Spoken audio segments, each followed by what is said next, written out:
ঘুমের মাঝেই আমাকে কয়েকজন মেয়ে মিলে অপহরণ করলো। আমার সাথে এত বড় সিনকেট হয়ে গেছে, অথচ আমি এই বেঘরে ঘুমাচ্ছি। যখন ঘুম ভাঙলো তখন দেখি কয়েকজন মেয়ে মিলে আমার দিকে ভয়ানক দৃষ্টিতে তাকিয়ে আছে। তাদেরকে দেখে মুহূর্তের মধ্যেই ঘুমের সমস্ত রেশ কেটে গেল।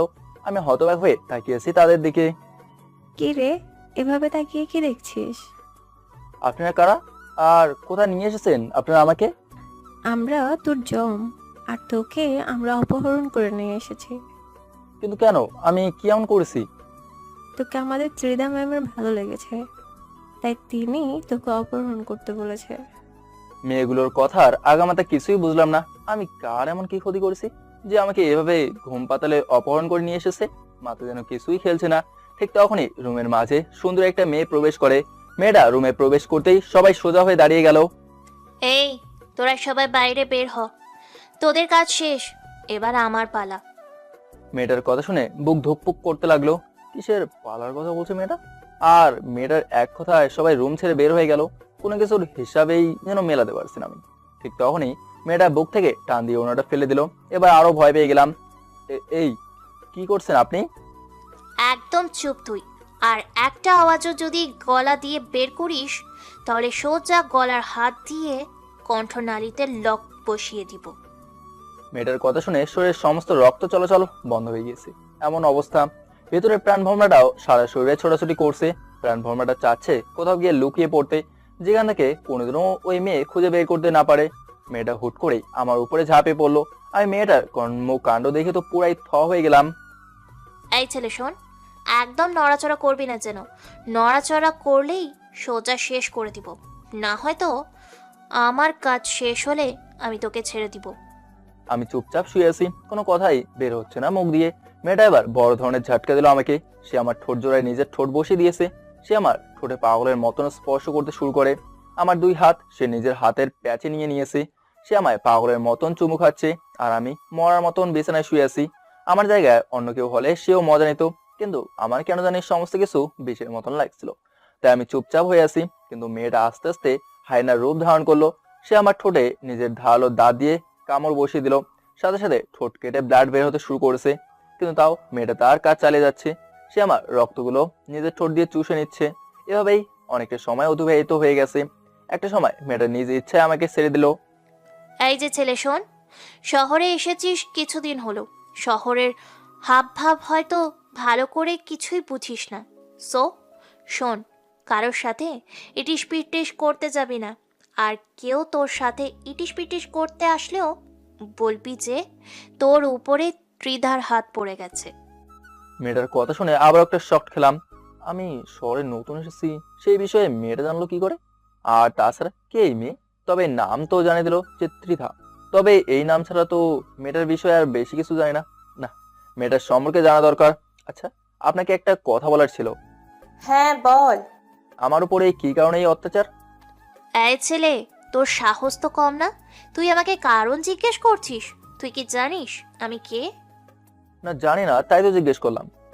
দেখ, মাথা খারাপ করিস না। এই শহরে আমার মুখের ওপরে কথা বলবে এমন কেউ নেই। তবে তুই যেহেতু জানতে চাইছিস, তাহলে কিছুটা বলি তোকে। শোন, তোকে আমার ভালো লেগেছে, তাই তোর উপরে অধিকার খাটিয়েছি। সো আমি ছাড়া অন্য কোনো নারী যেন তোর আশেপাশে না আসে, না হয়তো প্রাণ হারাবি। কিছুই বললাম না মেয়েটাকে আর, কারণ বলার মতন কিছুই নেই মেয়েটাকে। এত ধরনের দেখে এসেছি যে ছেলেরা মেয়েদের উপর জুলুম করে আর অন্যায় করে, কিন্তু আজ তার উল্টো দেখলাম। হয়েছে, এবার চলে যা তুই। আমার গাড়ি তোকে তোর বাসায় অবধি ছেড়ে দিয়ে আসবে। আমি বিছানা ছেড়ে উঠে পড়লাম। মেয়েটা আমার রুমে ছেড়ে দিয়ে চলে গেল। আমিও রুম থেকে বের হয়ে গেলাম। রুম থেকে বের হতেই দেখি বাসার সামনে গাড়ি দাঁড় করানো। ত্রিদা নামক মেয়েটা কি এই গাড়ির কথা বলেছে যে এই গাড়ি আমায় বাসায় ছেড়ে দিয়ে আসবে? কিছুই বুঝে উঠতে পারছি না, তাই গাড়ির সামনে দাঁড়িয়ে আছি। তখনই গাড়ির ভেতর থেকে ড্রাইভার চেঁচিয়ে উঠলো। এই বেটা, গাড়িতে উঠিস না কেন? তোরে কি ইনভাইট দিয়ে গাড়িতে উঠাতে হবে নাকি? লোকটার কথা শুনে বুঝে গেলাম ত্রিদা নামক মেয়েটা এই গাড়ির কথাই বলেছে। আর কিছু না ভেবে গাড়িতে উঠে গেলাম। লোকটা গাড়ি স্টার্ট করতেই সেই সুন্দরী মেয়ে ত্রিধা সজোরে চেঁচিয়ে উঠলো। এই ড্রাইভার, গাড়ি থামা। ত্রিধার কথা শুনে ড্রাইভার গাড়ি বন্ধ করে দিল। আর ত্রিধা সোজা ভিতর থেকে বের হয়ে এসে ড্রাইভারের কলার চেপে ধরে। এই বেটা, তোকে কে সাহস দিয়েছে ওর সাথে এভাবে কথা বলার? তোর সাহস তো দেখছি অনেক বেড়ে গেছে। না, কিছু বলি না দেখে পিঠে পাকনা গচিয়েছে। ম্যাম, আমার ভুল হয়ে গেছে। আজকের পর আর এমন ভুল হবে না। আজকের মতো সাবধান করে দিলাম। পরের বার থেকে ওর সাথে যদি কোনো ধরনের বাজে ব্যবহার করিস তাহলে সোজা পিঠের চামড়া উঠিয়ে ফেলবো। মনে রাখিস, সে আমার অনেক কাছের মানুষ। জি ম্যাম, আর কোনোদিনও এমন ভুল হবে না। মেয়েটার এমন ধারা আচরণ দেখে বেশ অবাক হলাম, কিন্তু কিছু না বলে গাড়িতে উঠে গেলাম। ড্রাইভার গাড়ি ড্রাইভ করতে করতে আমি বাসায় ছেড়ে দিয়ে চলে আসলো। আমি বাসায় নামতে দেখি মুন্না দাঁড়িয়ে আছে। কি রে, তুই এতটা সময় কোথায় ছিলি? আর তোর টুটের এই অবস্থা কেন? আর একটা সমস্যা হয়েছে, তাই সেটা সেরে আসলাম। কি সমস্যা? শহরে আসলি 2 দিনও হলো না, তার মাঝে সমস্যায় জড়িয়ে গেলি? আরে না, তেমন কোনো সমস্যা না। আচ্ছা বাদ দে এখন সব কথা, আগে বল কলেজের কি অবস্থা? আমি অ্যাডমিশন করিয়ে দিয়েছি তোকে, কাল থেকে কলেজ শুরু করিস। আচ্ছা। বাট একটা কথা মাথায় রাখিস, কলেজে অনেক সমস্যায় পড়তে হবে তোকে। একটা মেয়ে আছে কলেজে, সে খুব ডেঞ্জারাস। আর তাছাড়া সিনিয়র কিছু আছে যারা অল টাইম র্যাগিং দেয়, তাদের থেকে একটু সাবধানে থাকিস। আর পারতপক্ষে কারোর সাথে ঝামেলা করিস না। আরে সমস্যা নেই, আর আমি কার সাথে ঝামেলা করব? আমার পোশাক আশাক দেখলেই তো মানুষ আমার থেকে অনেক দূরে সরে যাবে। আমার মতন ছোট লোকের সাথে ওসব কেউ করবে না। আকাশ, তুই নিজেকে এতটা ছোট করছিস কেন? হ্যাঁ, তুই কি মানুষ না নাকি? আর তাছাড়া তোর সাথে আজ 1 বছর ধরে পরিচয় আমার, আমি জানি তুই মনের দিক দিয়ে অনেক বড়। সো নিজেকে একদম ছোট করবি না। আচ্ছা ঠিক আছে। তারপর মুন্নার সাথে অনেকটা সময় বাসায় বসে আড্ডা দিলাম। তারপর সে চলে গেল। আর সবার তো মোটামুটি আইডিয়া হয়েই গিয়েছে যে আমি এই শহরে নতুন। তাহলে আসুন পরিচয়টা দিয়ে আরেকটু ক্লিয়ার করে দিই। আমার নাম আকাশ, অনার্স 2য় বর্ষে পড়াশোনা করছি। পরিবার বলতে কেউ নেই আমার, তবে মানুষের কাছে এটুকু শুনেছিলাম যে আমার মা আর বড় বোন নাকি বেঁচে আছে। তবে তারা কোথায় থাকে কেউ জানে না, তাদের কোনো ঠিকানাই কারোর কাছে নেই। আমি ছোট থেকে একজনের কাছেই মানুষ হয়েছি, তিনি আমার মায়ের মতোই ছিলেন। কিন্তু কিছুদিন আগে তিনি মারা গিয়েছেন, তাই সেই শহর ছেড়ে এখানে চলে এসেছি। কারণ শহরটা আমার যন্ত্রণাদায়ক হয়ে উঠেছিল। আর বাকি সমস্ত কিছু গল্পের সাথে থাকলেই জানতে পারবেন। সেদিনের মতন রাতটা কাটিয়ে দিলাম। পরের দিন সকালবেলা ঘুম থেকে উঠে মুন্নার অ্যাডমিশন নিয়ে দেওয়া কলেজে চলে গেলাম। যেতে যেতে মুন্নার সাথে যোগাযোগ করে নিয়েছি, সেও আমার সাথে একত্রে কলেজে যায়, কারণ সেও আমার ক্লাসমেট। মুন্না আর আমি কলেজের গেট দিয়ে ঢুকবো, ঠিক তখনই কয়েকজন ছেলে এসে মুন্নাকে ধাক্কা দিয়ে ফেলে দেয়। এই ছেলে, তাড়াতাড়ি এখান থেকে কাল্টি মার। কলেজে নতুন মুরগি এসেছে, তাই তাকে র্যাগিং দিব। আর তুই যাতে কোনো রিয়াক্ট না করিস, তাই আগে থেকে পানিশমেন্টই দিয়ে দিলাম। ছেলেগুলো কথা শুনে মুন্না সেখান থেকে চলে গেল। মুন্না যেতেই ছেলেগুলো আকাশকে ঘিরে ধরল। কি রে ছোট লোকের বংশধর, তুই এই কলেজে চান্স পেলি কি করে রে? তোর জামা কাপড়ও তো আমাদের মতন অতটা হাই কোয়ালিটির না। আমি চুপচাপ নিচের দিকে তাকিয়ে দাঁড়িয়ে আছি। কি রে, তোর কথা কানে যাচ্ছে না? হ্যাঁ, কথার জবাব দে। আকাশ কোনো কথা না বলায় ঠাস করে আকাশের গালের মধ্যে চর বসিয়ে দেয় সেই ছেলেটা। আকাশ থাপ্পড় খেয়েও চুপ, সে গালে হাত দিয়ে দাঁড়িয়ে আছে। যাক, সম্মান দিতে জানিস তাহলে। কথা না বলায় একটা থাপ্পড় মেরেছি, কথা বললে আরও কয়েকটা খেতি। চুপচাপ থাকাই একটাই থাপ্পড় মারলাম। তবে তুই এই কলেজে আসায় আমাদের একদিকে লাভ হয়েছে, কারণ আমরা একজন পার্সোনাল কাজের ছেলে পেয়ে গেছি। তোকে যখন তখন কাজে লাগাতে পারবো। এই কি বলিস তোরা? হ্যাঁ দোস্ত, তুই ঠিকই বলেছিস। এই শোন, আজ থেকে তুই আমাদের কর্মচারী। আমাদের জন্য সবসময় নাস্তা পানি আনা নেওয়া তুই করবি। আর এখন শোন, আমার পা অনেক ব্যথা করছে, পাগুলো টিপে দে দেখি। ছেলেগুলো কথা শুনে মেজাজটাই চরম লেভেলের খারাপ হচ্ছে, কিন্তু কিছুই করার নেই। র্যাগিং করতে বাধা দিলে আরো সমস্যা করবে, তাই চুপচাপ ওদের কথা মেনে নিলাম। ছেলেটার পা টিপে দেওয়ার জন্য মনস্থির করলাম। ঠিক তখনই কয়েকটা মেয়ে এসে ছেলেগুলোকে বললো, এই যে শুনেন ভাইয়ারা, আপনারা ওকে কোনো ধরনের র্যাগিং দিবেন না, কারণ ও ত্রিদার অনেক কাছের লোক। ত্রিধার কাছের লোক হলে আমরা কি করব? মুরগি হাতে পেয়েছি, তাকে র্যাগিং না দিয়ে থামবো না। আর তাছাড়া এই ছোটো লোক ত্রিধার কাছের মানুষ হয় কী করে? আমরা সব বানোয়াট কথা বিশ্বাস করি না। ত্রিধা এসে যদি এই কথা বলে যে সে তার কাছের লোক, তাহলে আমরা তাকে ছেড়ে দেব। আচ্ছা, আমরা ত্রিদাকে বলছি। মেয়েগুলো গিয়ে ত্রিধাকে বলে। একটু পর ত্রিধা ছেলে পেলে গুলোর কাছে আসে। এই, তোদের সমস্যা কি রে? কোনো সমস্যা নেই আমাদের, আমরা নতুন মুরগি পেয়েছি তাই র্যাগিং দিচ্ছি। তোদেরকে একবার বললাম যে হয়নি, যে সে আমার কাছের লোক। মানে কি ত্রিধা? এই ছোটো লোক তোমার কাছের কেউ?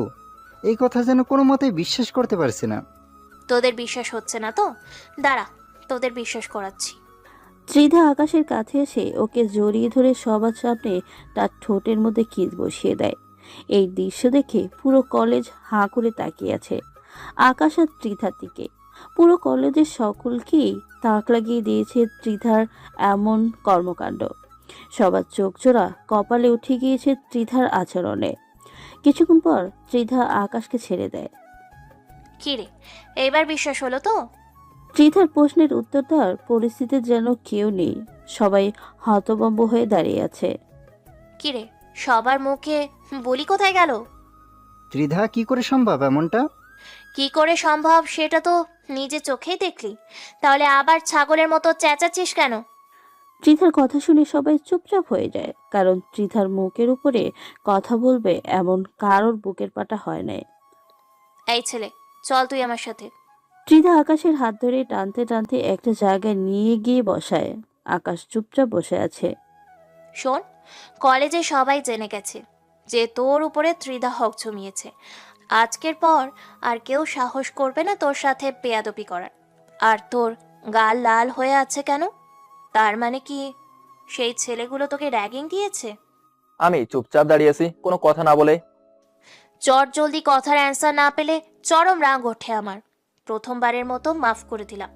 সো এবার বল যে সেই ছেলেগুলো কি তোকে র্যাগিং করেছে? না, র্যাগিং করেনি, কারণ র্যাগিং করার আগেই আপনার মানুষ চলে আসে, তবে থাপ্পড় মেরেছে তারা আমায়। খুব লেগেছে তাই না তোর? তুই টেনশন করিস না, ওদের কি হাল করি সেটা খালি তুই দেখতে থাক। আচ্ছা শোন, চোখটা অফ কর একটু। মেয়েটার কথা শুনে বুঝতে পারছি না যে কি করতে চাইছে সে, তবে মেয়েটার কথা মতন চোখ বন্ধ করে ফেললাম। আর সে আমার দু গাল হাত দিয়ে ধরে আমাকে কয়েকটা চুমু এঁকে দিল গালের মধ্যে। হয়েছে, এবার যন্ত্রণা কমে যাবে তোর। আর তুই এখন সোজা ক্লাসে চলে যা, আমি কিছু সময় পরে আসছি। ত্রিধার কথা মতন ক্লাসে চলে গেলাম। মনের মধ্যে এক ধরনের তুফান বইছে। কি চায় ত্রিধা আমার কাছে? কেন সে আমার সাথে এরকম অদ্ভুত আচরণ করছে? হাজারটা প্রশ্ন ঘুরপাক খাচ্ছে ভেতরে, কিন্তু এর কোনো উত্তর এই যেন মনে হয় আমি পাবো না। তারপর ক্লাসে চলে গেলাম। স্যার এবং ক্লাসের সকলের সাথেই পরিচিত হয়ে নিলাম। সবাই আমার দিকে চোখ পাকিয়ে তাকিয়ে আছে আমার ড্রেস আপ দেখি। আমি লজ্জায় মাথা নুয়ে রেখেছি। স্যার ক্লাস করতে শুরু করেছে। আজ কলেজের প্রথম দিন, কেমন যেন বেখাপ্পা লাগছে সবকিছু, তবে আশা করি সেটা সময়ের সাথে সাথে চলে যাবে। মুন্না আমার পাশে বসেছে। সে কিছুক্ষণ পর পর আমার দিকে চোখ পাকিয়ে তাকাচ্ছে, হয়তো কিছু বলতে চায়, কিন্তু স্যার ক্লাস নেওয়ায় কথা বলতে পারছে না। আমি সেদিকে ভ্রুক্ষেপ না করে ক্লাসে মন দিলাম। কিছু সময় ক্লাস করার পর হুট করে সেই মেয়েটা আমাদের ক্লাসে আসে। সেই মেয়েটা বলতে ত্রিধা আর কি। তারপর সে এসে স্যারকে বলে, স্যার, আমার কিছু কথা বলার আছে সবার উদ্দেশ্যে। হ্যাঁ ত্রিধা, বলো। সবাইকে উদ্দেশ্য করে বলতেছি, এই সেকশনে একটা নতুন ছেলে এসেছে, যার নাম হলো আকাশ। সে আমার প্রিয় মানুষ। ওর সাথে ইটিস পিটিস করার চেষ্টা করবে না কেউ। আমি যদি জানতে পারি যে কেউ ওর সাথে উল্টোপাল্টা কিছু করার ট্রাই করেছো, তাহলে সোজা মেরে কোমায় পাঠিয়ে দিব। ত্রিধার কথা শুনে একজন বলে ওঠে, যে না পোশাক আশাক ওর, ওকে দেখতে তো ছোট লোকের মতন দেখায়। ওর সাথে কেউ ওসব করতে যাবে? মেয়েটার কথা শুনে ত্রিধা চরম পর্যায়ে রাগ উঠে যায়। সে সোজা এসে মেয়েটার গালে ঠাস ঠাস করে কয়টা থাপ্পড় লাগিয়ে দেয়। এই মেয়ে, নিজেকে কি মনে করিস? হ্যাঁ, তার পোশাক আশাক তোদের মতো নামি দামি না দেখে কি সে মানুষ না? নাকি তোরা টাকার গরমে আসমানের চলাফেরা করিস? কোনটা? ত্রিধার ধমকে মেয়েটা চুপ হয়ে যায়। কি রে, কথা বলছিস না কেন? আমার ভুল হয়ে গেছে। এইবারের মতো মাফ করে দিলাম। সবাইকে আবারও বলছি, সে যেমনই হোক না কেন, সে আমার প্রিয় বান্দা। ওর দিকে কেউ আঙুল তুললেও তার আঙুল আমি ভেঙে দিব। আর তোমরা সবাই ওর দেখাশোনা করবে, কারণ আমি এই সেকশনের স্টুডেন্ট না, তাই ওর দেখাশোনা করতে একটু সমস্যা হবে। তাই তোমাদের দায়িত্ব দিয়ে গেলাম, সবাই ওকে দেখে রাখবা। আর এই ছেলে শোন, ক্লাস শেষে আমি কলেজের গেটে অপেক্ষা করব। তুই বাসায় যাওয়ার আগে একবার আমার সাথে দেখা করে যাবি। ত্রিধা সবার উপর তার হুকুমত চালিয়ে চলে গেল। এদিকে ক্লাসের সবাই এবং স্যার সহ টাস্কি খেয়ে আছে ত্রিধার কথায়। কারোর মুখে কোনো সাউন্ড নাই, আর সাউন্ড করবেই কি করে? ত্রিধার কথায় পুরো ক্যাম্পাস চলে। ত্রিধার কাছে কলেজের সিনিয়ররাও র্যাগিং খায়। ক্লাসরুমটা পুরো নিস্তব্ধ হয়ে গিয়েছে মুহূর্তের মাঝে। স্যার ক্লাসের পরিবেশ ফিরিয়ে আনতে লেকচার দেওয়া শুরু করে। সবাই স্যার লেকচার শোনায় মন দেয়। দেখতে দেখতে অনেক কয়টা স্যার এসে ক্লাস শেষ করিয়ে চলে গেল। ছুটির ঘন্টা বাজিয়ে দিয়েছে। সবাই টেবিল থেকে নিজের ব্যাগ উঠিয়ে কাঁধে নিয়ে চলে এলো। তারপর যে যার মতন চলে যেতে শুরু করলো। আমিও ক্লাসরুম থেকে বের হলাম।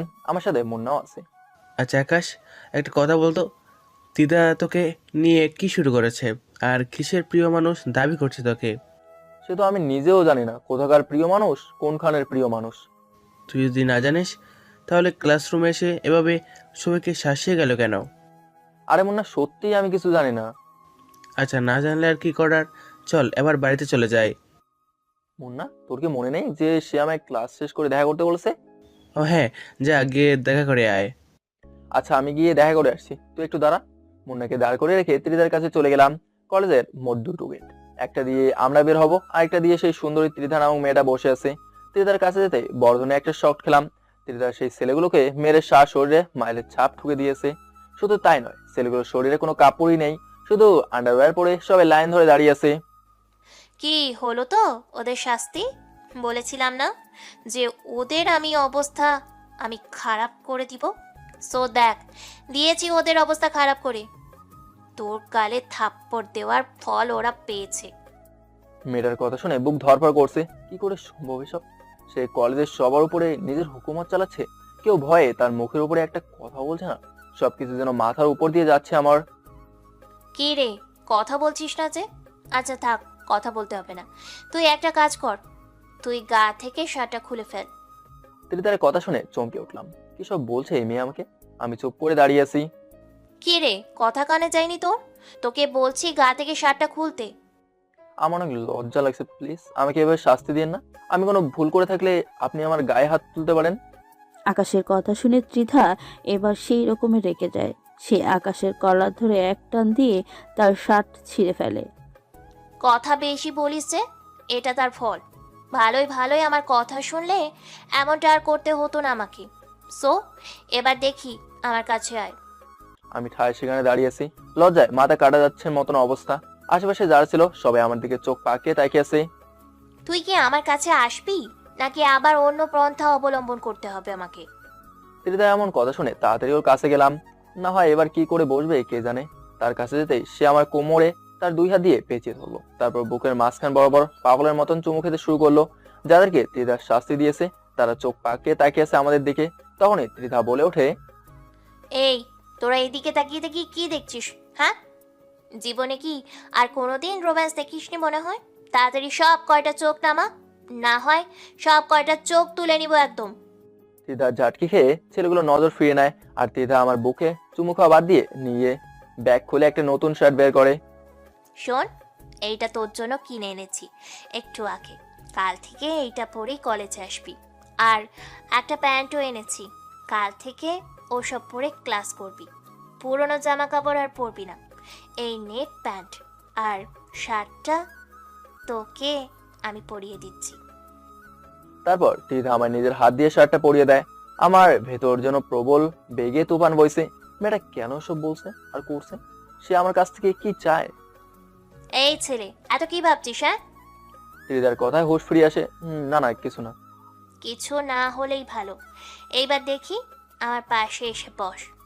চুপচাপ তার পাশে গিয়ে বসলাম। তার পাশে বসতে সে রোমান্টিক ভাবে আমার কাঁধে মাথা রেখে হেলান দিয়ে বসে। মেয়েটার আচরণ দেখে আমি যেন কোনো এক শূন্যে মহাশয়ে ভাসছি, যেখানে কোনো কিছুর অস্তিত্ব নেই। সেখানে আছে শুধু এই মেয়ের আশ্চর্যজনক ভালোবাসা।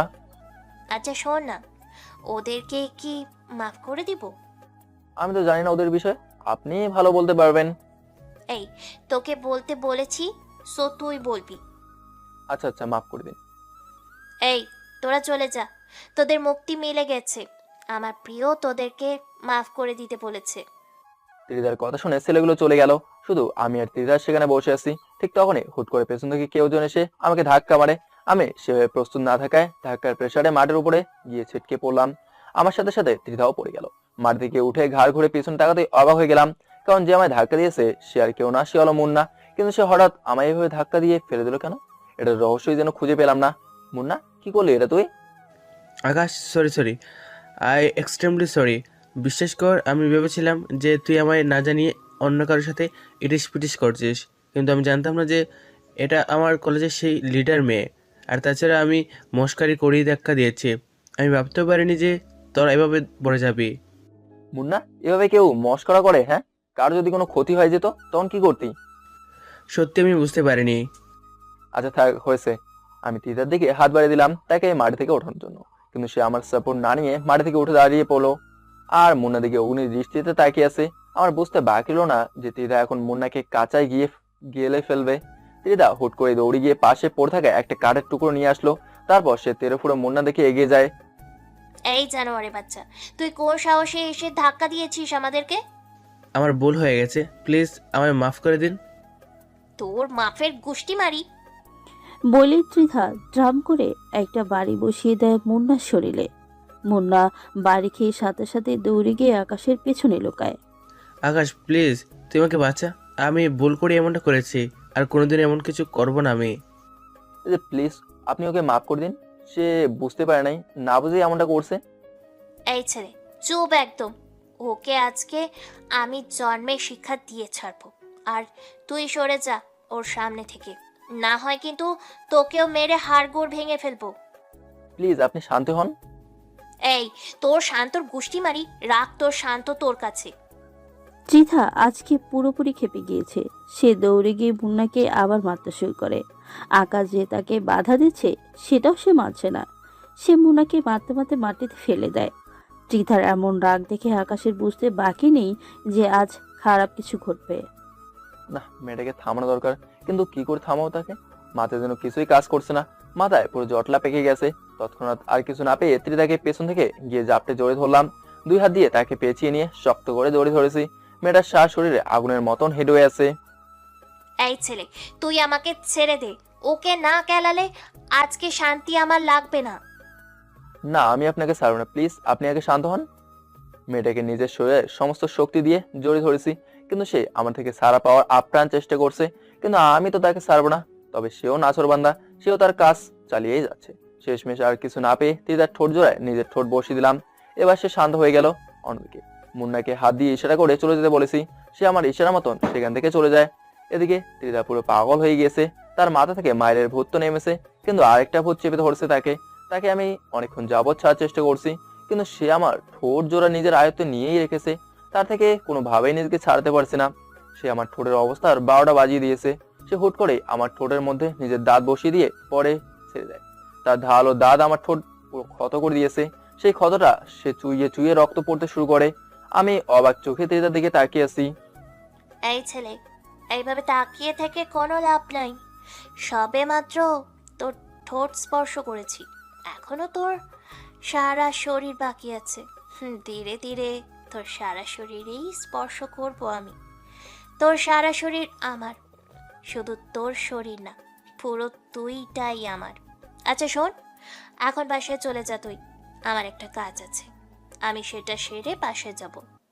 আমি সেখান থেকে সোজা বাসায় চলে আসলাম। মনে মনে খালি একটা কথাই বাড়ি খাচ্ছে, এই মেয়েটা কি কোনো ভ্যাম্পায়ার নাকি? না হয়তো এমনটা কেন করে সে? না দেখি এর শেষ কোথায় হয়। তারপর বাসায় এসে ফ্রেশ হয়ে নিলাম। তারপর খাবার শেষ করে বিছানায় গায়েলে দিয়ে ফেসবুকিং করছি। হঠাৎ এই নিউজ ফিডের একটা পোস্ট সামনে এলো। অনেক কটা ছেলেকে নাকি একইভাবে মেরে গাছের সাথে লটকে রেখেছে রংবাজ নামক কোনো একটা গ্যাংয়ের ছেলে পেলে। এই নিউজ দেখে বুকের ভেতরে ছাদ করে উঠলো। এই রংবাজ গ্যাং আবার কোথা থেকে উৎপত্তি হলো? এদের কি খেয়ে দিয়ে কোনো কাজ নাই নাকি? তোর মূর্খ সবটা। এসব বিষয়ে আমি না ঘামলেও চলবে। তারপর কিছুটা সময় ফেসবুকিং করে ঘুমিয়ে গেলাম। বিকেলবেলায় ঘুম থেকে উঠতেই মুন্না ফোন দিল।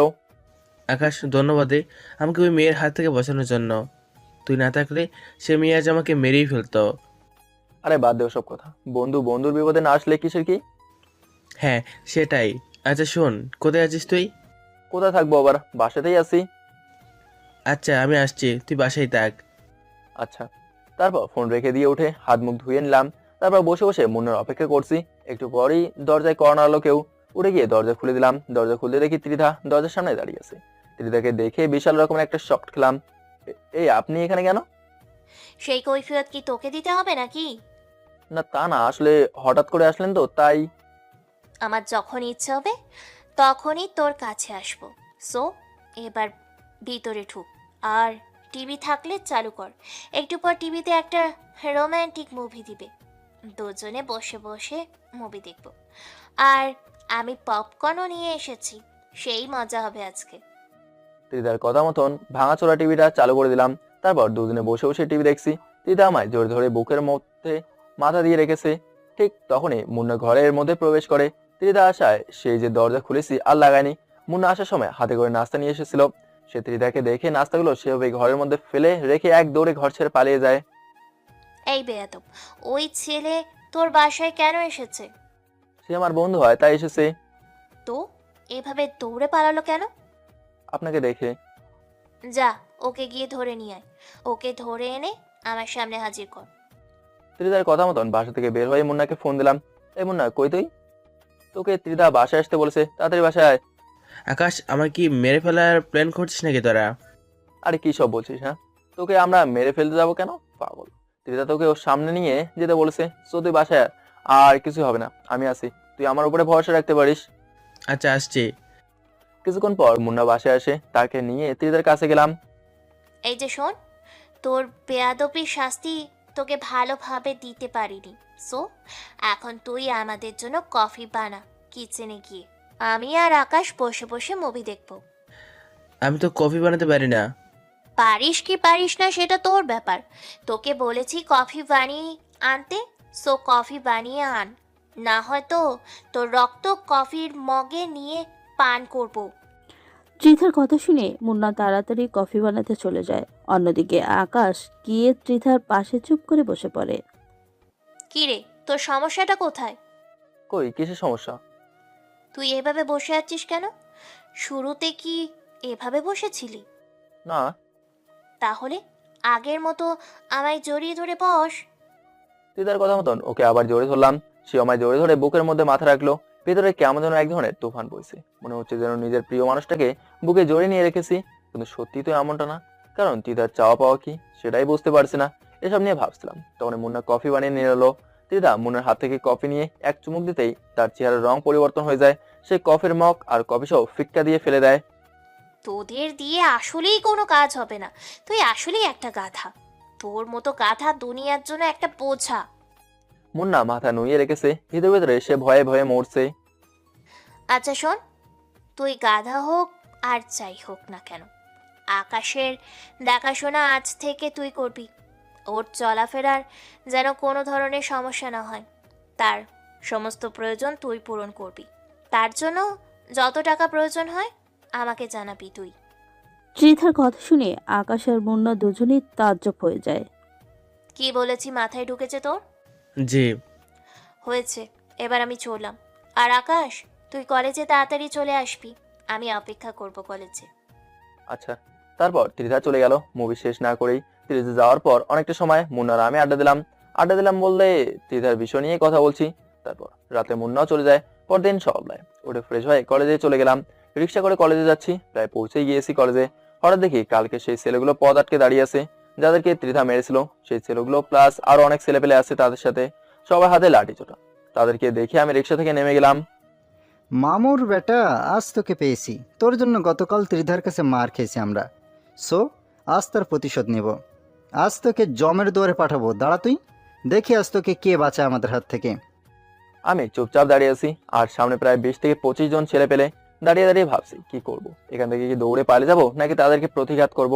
ঠিক তখনই তাদের থেকে একটা ছেলে বলে ওঠে, এই মার শালাকে।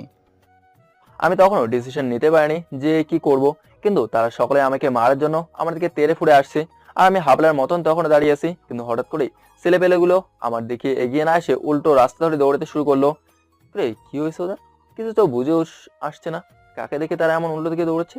আমি কৌতূহল করে পেছনে ফিরতে দেখি ত্রিধা প্রায় শতাধিক ছেলেপেলে নিয়ে আমার পেছনে দাঁড়িয়ে আছে।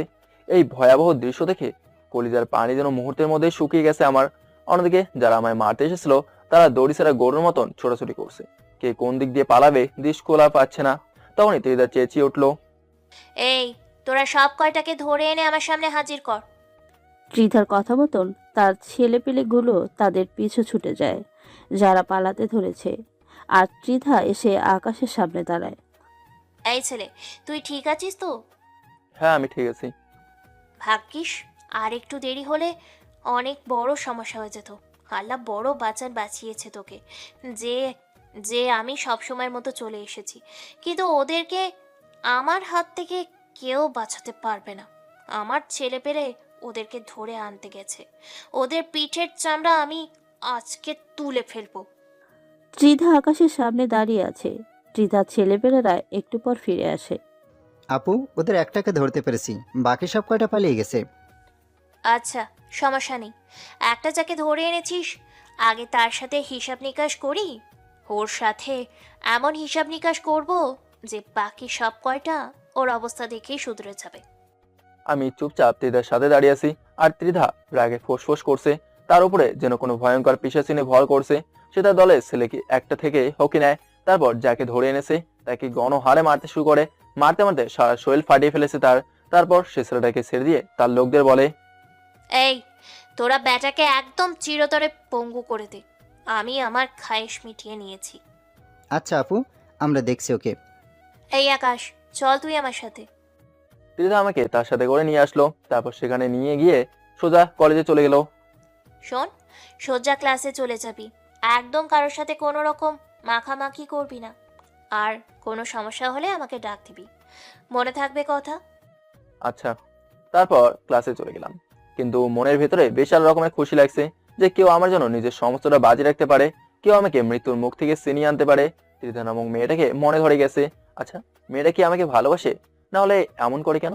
ভেতরে ভেতরে হাজারটা প্রশ্ন ঘুরপাক খাচ্ছে। তবে আমার দিক থেকে আমি ঢলে পড়ছি, সেটা আমি শিওর। না, এই মেয়েটাকে আমার চাই। ওর মতন মেয়ে কারোর লাইফে থাকলে মৃত্যুও সে ব্যক্তির কাছে আসতে ভয় পাবে। মনে মনে কিছু একটা ভেবে নিলাম। তারপর ক্লাসে মন দিলাম। স্যার লেকচার দিচ্ছে, কিন্তু আমার মন অন্যদিকে। দেখতে দেখতে ক্লাস শেষ হয়ে গেল। আজ মুন্না ক্লাসে আসেনি। আমি চুপচাপ ক্লাস শেষ করে বের হয়ে গেলাম। ক্লাস শেষ করতেই দেখি ত্রিধা অনেক কয়েকজন মেয়ের সাথে গেটের সামনে বসে আছে। সে আমাকে দেখতে পেয়ে ডাক দিল। এই আকাশ, এদিকে আয়। আমি সোজা চলে গেলাম তার কাছে, গিয়ে তার পাশে চুপচাপ বসে পড়লাম। সে আমায় ব্যাগ থেকে পানির বোতল বের করে দিল। নে, এটা খা। অনেকটা সময় তো ক্লাস করে এসেছিস। আমি ভদ্র ছেলের মতন পানির বোতলটা হাতে নিয়ে গট গট করে সবটা খেয়ে ফেললাম। ত্রিধার সাথে মেয়েগুলো আমার দিকে তাকিয়ে আছে। এই ছেলে, তুই এতগুলা পানি খেলি কোন কারণে? নাস্তাগুলো খাবি কি করে এখন? আমি চুপচাপ মেয়েটার দিকে তাকিয়ে আছি। এভাবে তাকিয়ে লাভ নেই। পানি খেয়েছিস তো খেয়েছিস। নাস্তা শেষ করার আগে যদি উঠেছিস তাহলে সোজা খবর করে দিব। নে, হাঁ কর এবার। আমি তাজ্জব হয়ে গেলাম মেয়েটার কথায়। হা করে তাকিয়ে আছি মেয়েটার দিকে। সত্যি মেয়েটাকে যত দেখছি ততই অবাক হচ্ছি। কি রে, কথা কানে যায়নি তোর? কি বলেছি আমি? আমি তাড়াতাড়ি হা করলাম। সে ব্যাগ থেকে নাস্তা বের করে নিজের হাতে খাওয়াতে শুরু করলো। এদিকে আমার ভেতরে ভালোবাসার জোয়ার বয়ে চলেছে। ইস, মেয়েটা কিরকম কেয়ার করে আমার। সে নিজের হাতেই সবটুকু খাবার আমাকে খেয়েছে। আমাকে খাওয়া দাওয়া শেষ করিয়ে নিজের ওনা দিয়ে মুখ মুছে দেয়। সেটা দেখে তার সাথে একজন মেয়ে বলে ওঠে, ত্রিধা, তুই কি পাগল হয়ে গেছিস? সে কখন থেকে দেখছি তুই এই ছোট লোকটার খাতির যত করছিস। তোদের মাঝে কি কিছু চলছে? আমাকে বল তো। সাদিয়া, মুখ সামলে কথা বল। ওকে নিয়ে একটা বাজে কথাও না। আর তার সাথে আমার কিছু চলছে কি চলছে না তা দিয়ে তোদের কাজ কি? বাপরে, তুই দেখে অনেক পরিবর্তন হয়ে গেছিস ত্রিধা। এই ছেলে এমন জাদু করেছে তোকে যে এই ছেলের কারণে তুই আমাদের সাথে এভাবে কথা বলছিস? সাদিয়া, আবারও বলছি মুখ সামলে। আর তোরা এখন যা এখান থেকে। ওর সাথে আমার কিছু কথা আছে। ওকে, ঠিক আছে, চলে যাচ্ছি, কিন্তু মনে রাখিস এই ছেলে তোর মানের ইজ্জত ডুবাবে। সেটা সে সময় দেখা যাবে। এখন তোরা যা তো। আমি ত্রিধার ব্যবহার দেখে হা করে তাকিয়ে আছি তার দিকে। যে মেয়ের এত পাওয়ার, সেই মেয়ে আমার মতন একটা স্যাঁচড়ার পেছনে ঘুরছে। শুধু তাই নয়, সেই মেয়ে আমার জন্য তার ফ্রেন্ডদেরও পিছু দিতে দুবার ভাবনি। তার মানে কি মেয়েটা সত্যি আমাকে ভালোবাসে? না এটার পেছনে কোনো ধরনের চক্র চলছে, কি জানে।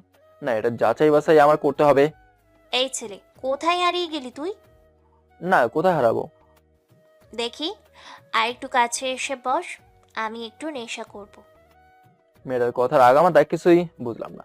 তবে আমি তার সামনে গিয়ে বসেছি। সে হুট করে ঠোঁট জোড়ায় স্পর্শ করে বসে। মেয়েটার এমন ধারা কাজ দেখে বুঝতে বাকি হলো না যে সে এটাকে নেশা বলেছে। মেয়েটা চুমু খেয়েই চলেছে, কিন্তু আজ আমিও চুপ নেই। আমিও আজ তার সাথে সাড়া দিচ্ছি। এতদিন সে আমায় প্রেশার দিয়ে আমার ঠোঁটে স্পর্শ করছে, কিন্তু আমি কোনো সাড়া দিইনি। কিন্তু আজ কেন জানি তার উল্টো করলাম। আজ তার মোহে পড়ে গেছি। পাগলের মতন চুমু খাচ্ছি দুজনকে। কিন্তু হুট করে সে আমাকে ধাক্কা দিয়ে সরিয়ে দিল। এই ছেলে, বাসায় চলে যা তুই। না, আমি যাব না। যাবি না মানে? আমি আপনাকে জোরে ধরবো। কি পাগল হয়ে গেছিস মনে হয়? না আমার মতো মাথায় সিট তোরও পড়ে গেছে? সে যাই হবে হোক, আমি জোরে ধরবো। কথা যেটা বলেছিস সেটাই। সোজা এখন বাসায় চলে যাবি তুই। আচ্ছা আচ্ছা, ঠিক আছে, যাচ্ছি আমি। তারপর চলে আসতে ধরলাম সেখান থেকে, কিন্তু মেয়েটা আমার পেছন থেকে ডাক দিল। এই আকাশ শোন। দৌড়ে চলে গেলাম তার কাছে।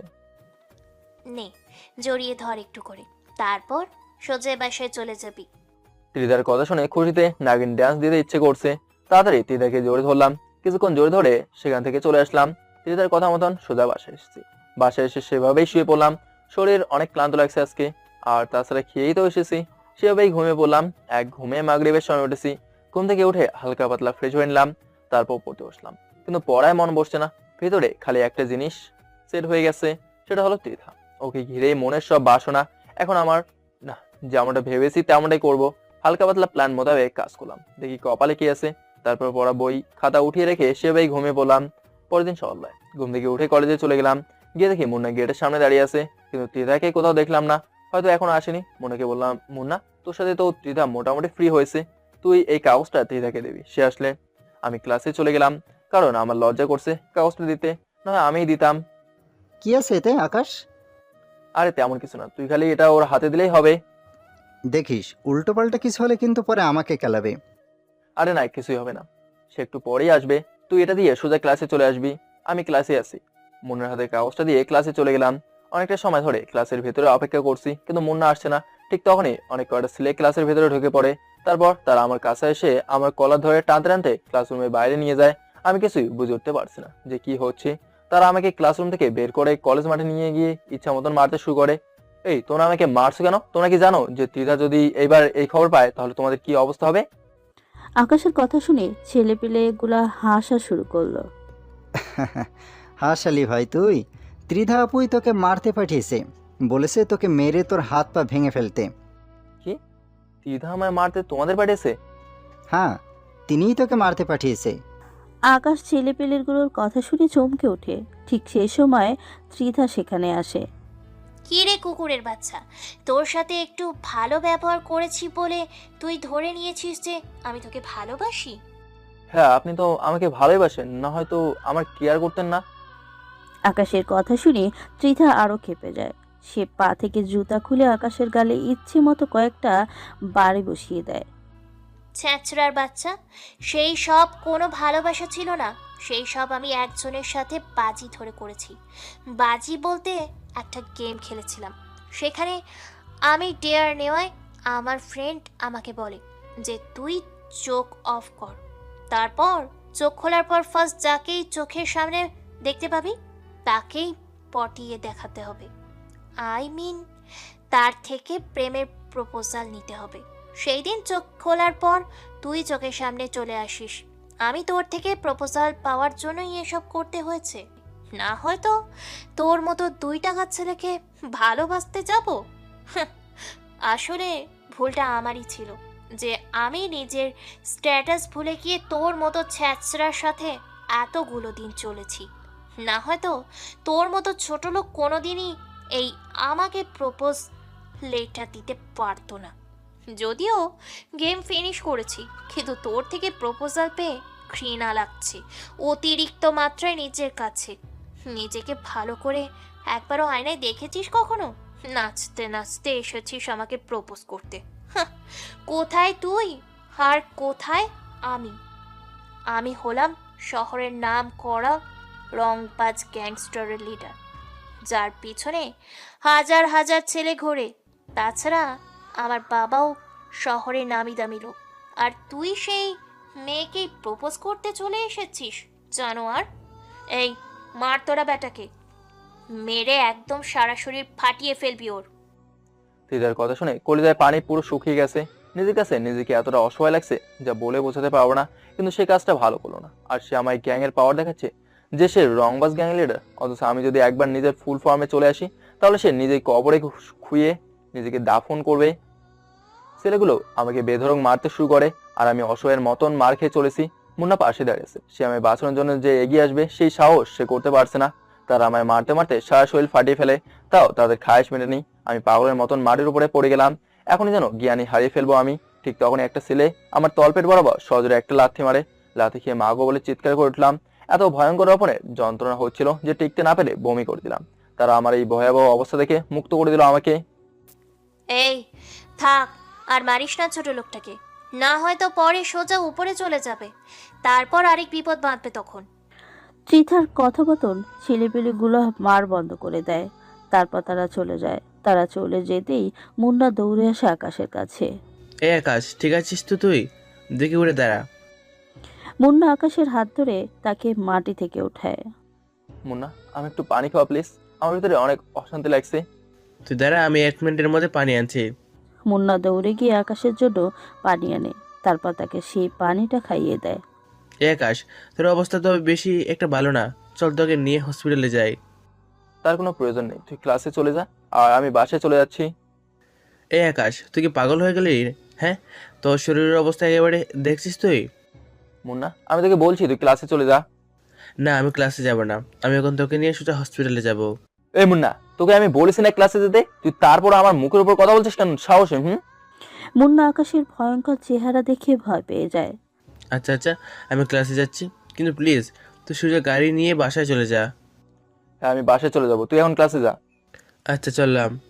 মুন্না ক্লাসে চলে গেল, আর আমি সেখান থেকে চলে আসলাম। মাথা যেন চরকির মতন ঘুরপাক খাচ্ছে। সচলভাবে হাঁটার শক্তিটাও হারিয়ে ফেলেছি, কিন্তু তাও আমি নিজের জোরে কলেজ থেকে বেরিয়ে গেলাম। কারণ এত পরিমাণ লজ্জা লাগছে নিজের কাছে, যা বলে বোঝাতে পারবো না। তার যখন আমায় মেরেছে তখন পুরো কলেজ আমার দিকে চোখ পাকে তাকিয়েছিল। আজকের পর পুরো কলেজ আমায় বাঁকা চোখে দেখবে। সবার চোখে কালার হয়ে গেলাম এই যাত্রায়। রাস্তা দিয়ে হাঁটছি আর এসব কথা ভাবছি, কিন্তু হঠাৎই মাথাটা বিশাল রকমের চক্কর দিয়ে উঠলো। আমার সমস্ত দুনিয়াদারি ঘুরতে শুরু করলো। চোখে যেন আর কিছুই দেখতে পাচ্ছি না। হুট করে মাথায় হাত দিয়ে সজোরে রাস্তার মধ্যেই বসে পড়লাম। ঠিক তখনই কোথা থেকে যেন অল্প বয়সী একটা মেয়ে দৌড়ে আসে আমার দিকে। এই যে কি হয়েছে আপনার? আর আপনার সারা শরীরে এইসব কিসের দাগ? আমার মাথা অনেক ঘুরছে আর এসব চোট পেয়ে হয়েছে। দেখি চলুন, আপনি আমার সাথে। পাশেই আমার বাসা, সেখানে কিছুটা সময় রেস্ট নিয়ে বাসায় চলে যাবেন না হয়। ইস, কতখানি লেগেছে আপনার। মেয়েটার কথা শুনে ভেতরটা ফেটে যাচ্ছে, কারণ সেও মেয়ে আর তিধাও একটা মেয়ে। এই মেয়ে যার তিধার ভেতরে আকাশ বাতাল ব্যবধান। কেউ মেরে মানুষের ভেতরটাকে জখম করে দিচ্ছে, আর কেউ সেই মানুষটাকে বাঁচানোর জন্য হায় হতাশ করছে। মেয়েটা আমায় ধরে ধরে তার বাসায় নিয়ে গেল, তারপর আমার রুমের মাঝে নিয়ে গিয়ে সোফায় বসিয়ে দিল। পরে সে ভেতরে গেল। এদিকে আমার যন্ত্রণা আরো বেড়ে গেছে, আর টিকে থাকতে পারলাম না। সেভাবে জ্ঞান হারিয়ে ফেললাম। 3 দিন পর জ্ঞান ফিরে এসেছে। জ্ঞান ফিরে আসতে দেখি আমি বিছানার উপরে শুয়ে আছি, আর পাশে সেই মেয়েটা আরেকজন মহিলা বসে আছেন, সম্ভবত মেয়েটার মা উনি। এখন কেমন লাগছে বাবা তোমার? জি ভালো। আজ 3 দিন পর তোমার জ্ঞান ফিরেছে। এই 3 দিনে কতটা টেনশন হয়েছিল জানো? কি 3 দিন পর জ্ঞান ফিরেছে মানে? হ্যাঁ বাবা, আমার মেয়ে তোমার বাসায় নিয়ে আসার পর এই তুমি জ্ঞান হারিয়ে ফেলেছো, আর আজ এই তোমার জ্ঞান ফিরেছে। মহিলাটার কথা শুনে চোখ কপালে উঠে গেল। আজ 3 দিন আমি অচেতন, কি থেকে কি হচ্ছে সব। আচ্ছা বাবা, তোমার এমন অবস্থা কি করে হলো? আসলে কি বলবো, লজ্জার কথা তবুও বলছি। আমি একজনকে ভালোবাসতাম, কিন্তু সে আমার সাথে গেম খেলেছে। তার এই গেম সম্পর্কে আমার ধারণা ছিল না। যখন আমি তাকে নিজের ভালোবাসা ইজহার করি, তখন সে লোক দিয়ে আমায় বেধড়ক পিটুনি দিয়েছে। মানুষের মনুষ্যত্ব বলতে কি কোনো কিছুই নাই নাকি? আসলে দুনিয়াটা আজ খারাপ মানুষের দখলে। এই যে আমার মেয়েটাকে দেখেছো, তার বাবাকেও আমি ভালোবেসে বিয়ে করেছিলাম, কিন্তু সে আমায় পুরো দমে মেরে দিয়েছে। পরিশেষে না পেরে তাকে ছেড়ে দিয়ে চলে এসেছি। কিন্তু মানুষটার নাকি কিছুদিন আগে মৃত্যু হয়েছে।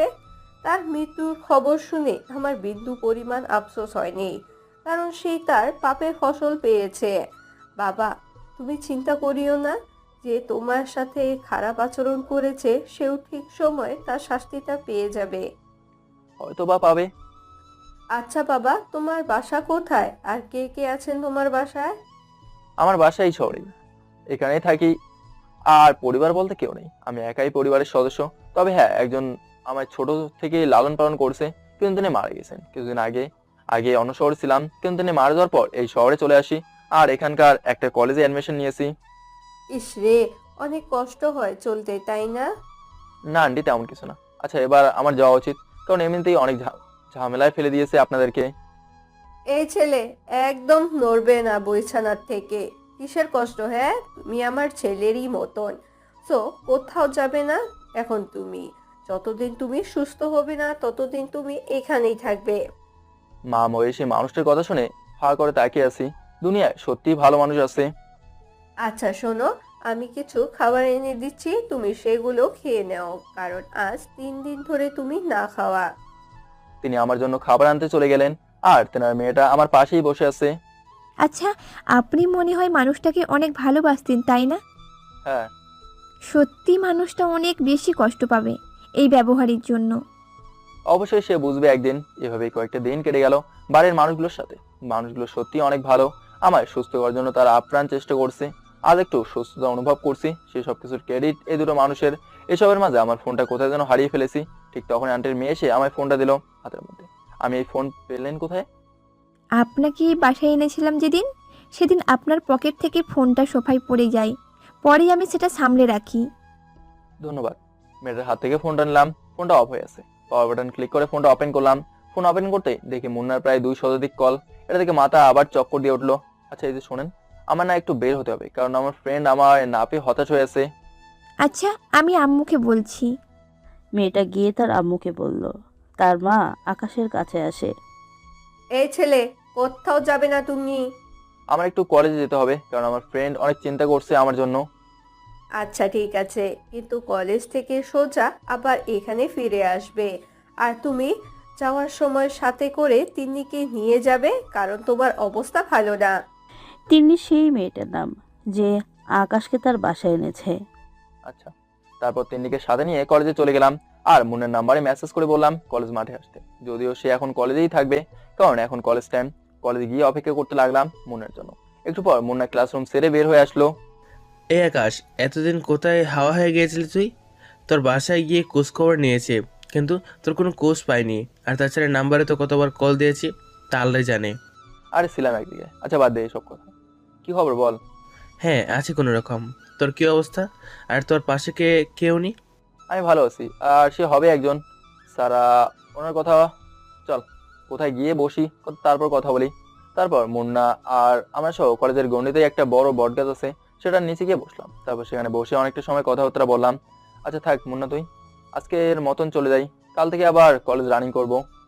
আচ্ছা ঠিক আছে। মুন্নাকে বিদায় দিয়ে আমি আর তিনি চলে আসতে ধরলাম। ঠিক তখনই দেখি গেটের সামনে তীর্থা দাঁড়িয়ে আছে অনেক কটা মেয়ের সাথে। সে আমাকে দেখে হা করে তাকিয়ে আছে আমার দিকে। আমি তাকে দেখেও না দেখার ভান করে মাথা নুয়ে বের হয়ে যাচ্ছিলাম, কিন্তু সে পেছন থেকে এসে আমার শার্টের কলার ধরে টান দিল। কি রে ছোট লোক, তুই আবারও এই কলেজে? তোর কি লজ্জা শরম বলতে কিছু নেই নাকি? না মার খেয়েও তোর শিক্ষা হয়নি কোনটা? আর সাথে দেখছি সুন্দরী মেয়েও নিয়ে ঘুরছিস। কলার সাইন, আমি বাসে যাব, আর আমি কাকে নিয়ে ঘুরবো সেটা আমার বিষয়। কি তুই আমার মুখের ওপর কথা বলিস? তোর সাহস তো দেখছি অনেক বেড়ে গেছে। সাহসের কিছুই দেখেননি এখনো, সো ভালো ভালো নিজের কাজ করেন। ত্রিধা আকাশের কথা শুনে চরম লেভেলে রেগে যায়। সে আকাশের গালে ঠাস করে একটা থাপ্পড় বসিয়ে দেয়, কিন্তু তার আগেই তিনি তার হাত ধরে ফেলে। এই মেয়ে, হ্যাডামগুলা অন্য কোথাও গিয়ে দেখা। ওনার গায়ে একটা ফুলের টোকা লাগলেও হাত ভেঙে গলায় ঝুলিয়ে দেব। এই মেয়ে, কে তুই? আর তুই কোন সাহসে আমায় বাধা দিস? এখন তো খালি বাঁধা দিয়েছি, পরের বার সোজা গালের চামড়া তুলে ফেলবো। শোন, সবার উপরে হুকুমত চলে না, মাথায় রাখবি। সো চললাম এবার। এই আপনি চলেন। তিন্নি আকাশকে নিয়ে সেখান থেকে চলে আসে। তিন্নির আচরণে ত্রিধা পুরো রেগে মেগে আগুন। সে পিছন থেকে চেঁচিয়ে বলে, তোরা আজ 2টা বাসায় যাস কি করে তা আমিও দেখব। একবার তো ছোট লোক তোকে মেরেছি, এইবার আবার মার খাবি তুই। সাথে তোর সাহসী বডিগার্ডটাকেও দেখে নিব। ত্রিধার কথা শুনে তিন্নি যেতে যেতে পেছনে ফিরে বলে, ঠিক আছে, দেখা দেখি তোর ক্ষমতা। আমিও তোর ক্ষমতা দেখতে চাই রে। এই যে তিনি চলেন, ওর মতন ফালতু মেয়ের কথা না ভাবাই ভালো। তারপর তিন্নিকে নিয়ে হাঁটা দিলাম সেখান থেকে। রিক্সা করে বাড়ি ফিরছি। ঠিক তখন দেখি রাস্তায় অনেক কয়েকজন ছেলে পেলে দল বেঁধে আমাদের পথ আটকায়। কিরে আকাশের বাচ্চা, অনেক উড়তেছিস বলে তুই? কিরে তোদেরকে ত্রিধা পাঠিয়েছে মনে হয়? কে পাঠিয়েছে সেসব তোর ভাবতে হবে না, আমাদের কাজ হচ্ছে তোকে কালানো। সো এবার পাক্কা মার্ডার হবি তুই আমাদের হাতে। আচ্ছা ঠিক আছে, দেখি কত বড় বুকের পাটা তোদের আমায় মেরে দেখা। তিনি আপনি রিক্সায় বসুন, ওদেরকে আমি দেখছি। আকাশের কথা শুনে ছেলেপেলেগুলো আরো খেপে যায়। বেশ কয়েকজন ছেলেপেলে তেড়ে ফুরে আসায় আকাশকে মারার জন্য। আকাশ চুপচাপ দাঁড়িয়ে আছে। যেই না ছেলেপেলেগুলো আকাশের সামনে আসে তখনই সব কয়টা লাশ হয়ে মাটিতে উপড়ে আছড়ে পড়ে। এই দৃশ্য দেখে সবাই থতমত খেয়ে যায়। বিশেষ করে যারা আকাশকে মারতে আসে তাদের কলিজার সমস্ত পানি যেন শুকিয়ে গিয়েছে। তারা বুঝে উঠতে পারছে না যে কি ঘটছে তাদের সাথে। যেই সাপড়ে এগোচ্ছে আকাশ মারার জন্য, সেই মরা লাশ হয়ে মাটিতে পড়ছে। কে মারবি না তোরা আমায়? আয় মার দেখি এবার। এই ছেলে, কি চাল চলেছিস তুই? তাড়াতাড়ি বল আমাদের, না হয় কিন্তু অনেক খারাপ হয়ে যাবে। আরে শোন, আমার কোনো চাল চালার প্রয়োজন হয়নি। চাল চালার আগেই তোদের অনেকের অবস্থা নরকে পরিণত হয়ে গেছে। আর চাল চাললে তো এখন আমার সাথে দাঁড়িয়ে কথা বলার পরিস্থিতিতেও থাকতে পারতি না। মানে কি? কে তুই? আর আমাদের ছেলেপেলের এমন ভয়ঙ্কর অবস্থা হচ্ছে কেন? আমি কে সেটা শুনলে তোরা নিজের আজরাইলকে ডেকে এনে বলবি তোদের জান কবজ করে নিয়ে যেতে। তুই কিন্তু অতিরিক্ত করে ফেলছিস। এর ফল কিন্তু তোকে ভোগ করতে হবে। আর তুই আমাদের কিছু সংখ্যক ছেলেকে মেরে নিজেকে মহান কিছু দাবি করিস না। মনে রাখিস, এখন আমার পিছনে অনেক কয়জন ছেলেপেলে দাঁড়িয়ে আছে। আরে পাগলা, তুই আমাকে ছেলেপেলের পাওয়ার দেখাচ্ছিস? চুপ করে আসি দেখে পেয়ে বসেছিস কোনটা?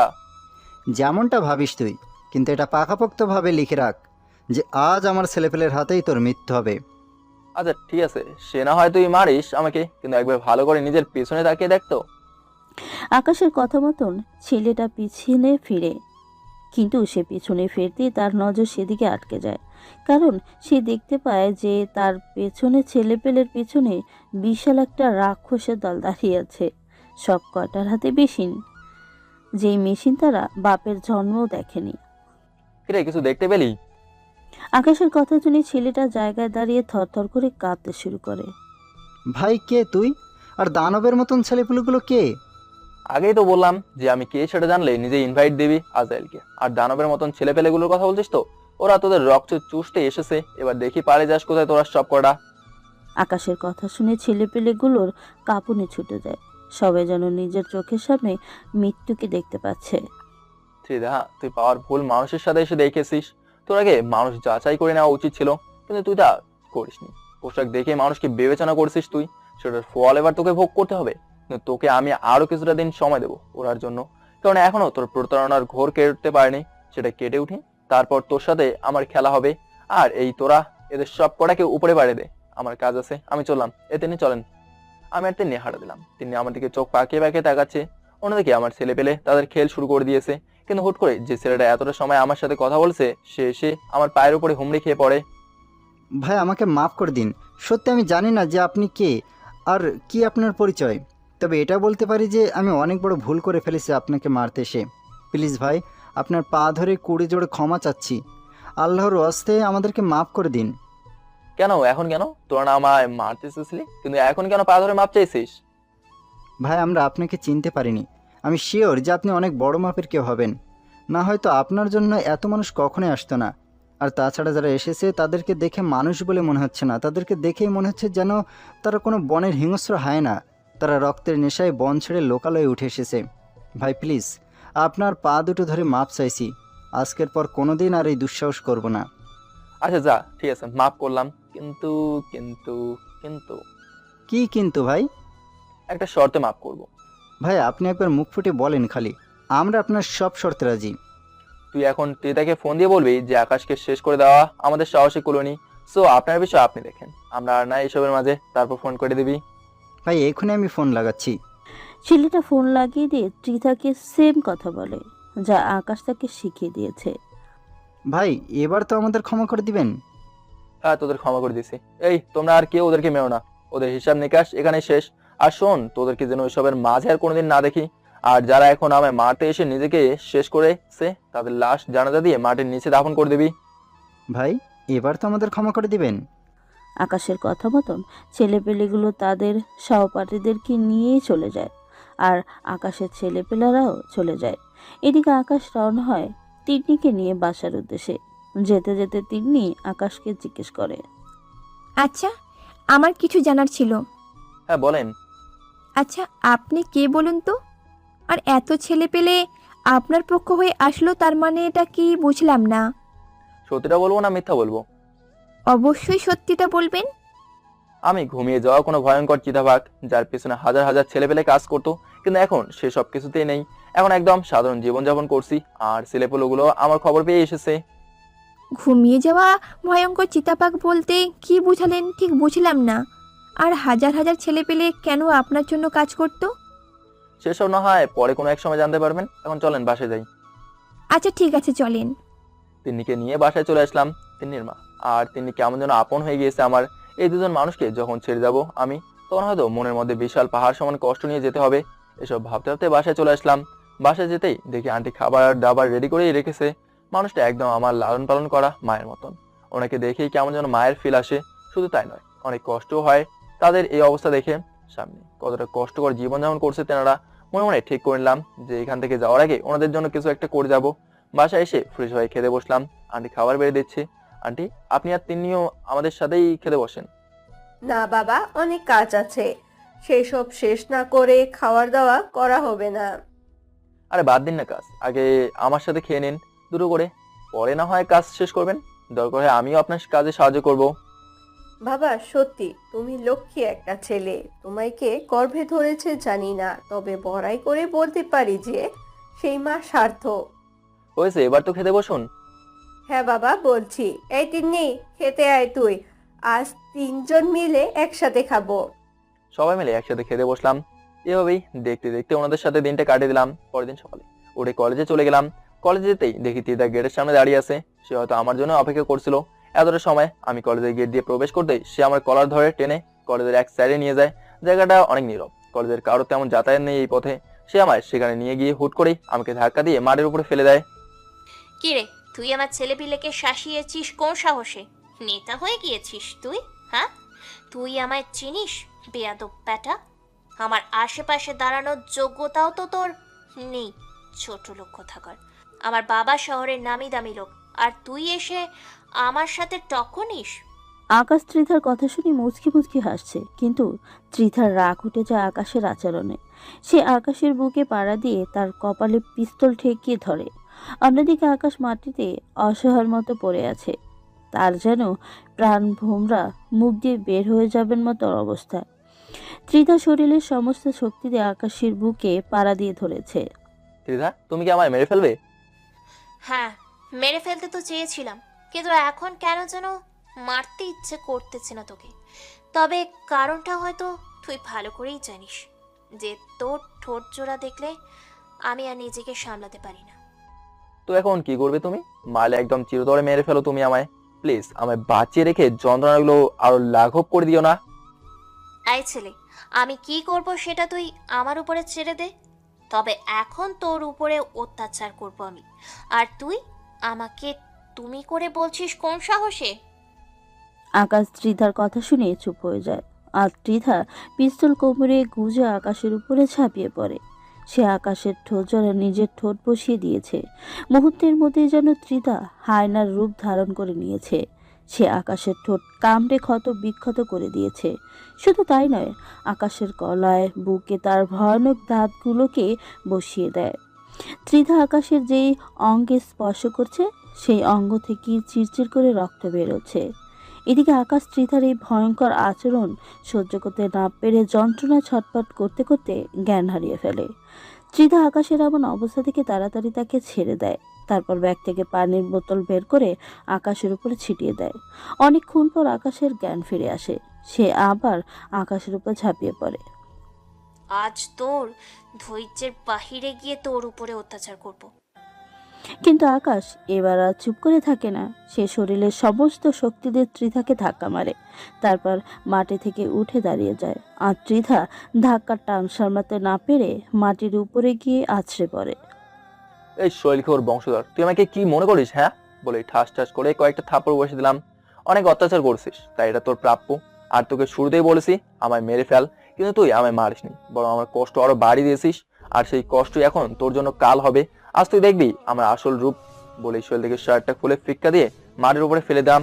তারপর তিদার উপরে ঝাঁপিয়ে পড়লাম অট্টহাসি একটা হাসি দিয়ে। এই ছেলে, কি কি কি করতে চাইছিস তুই আমার সাথে?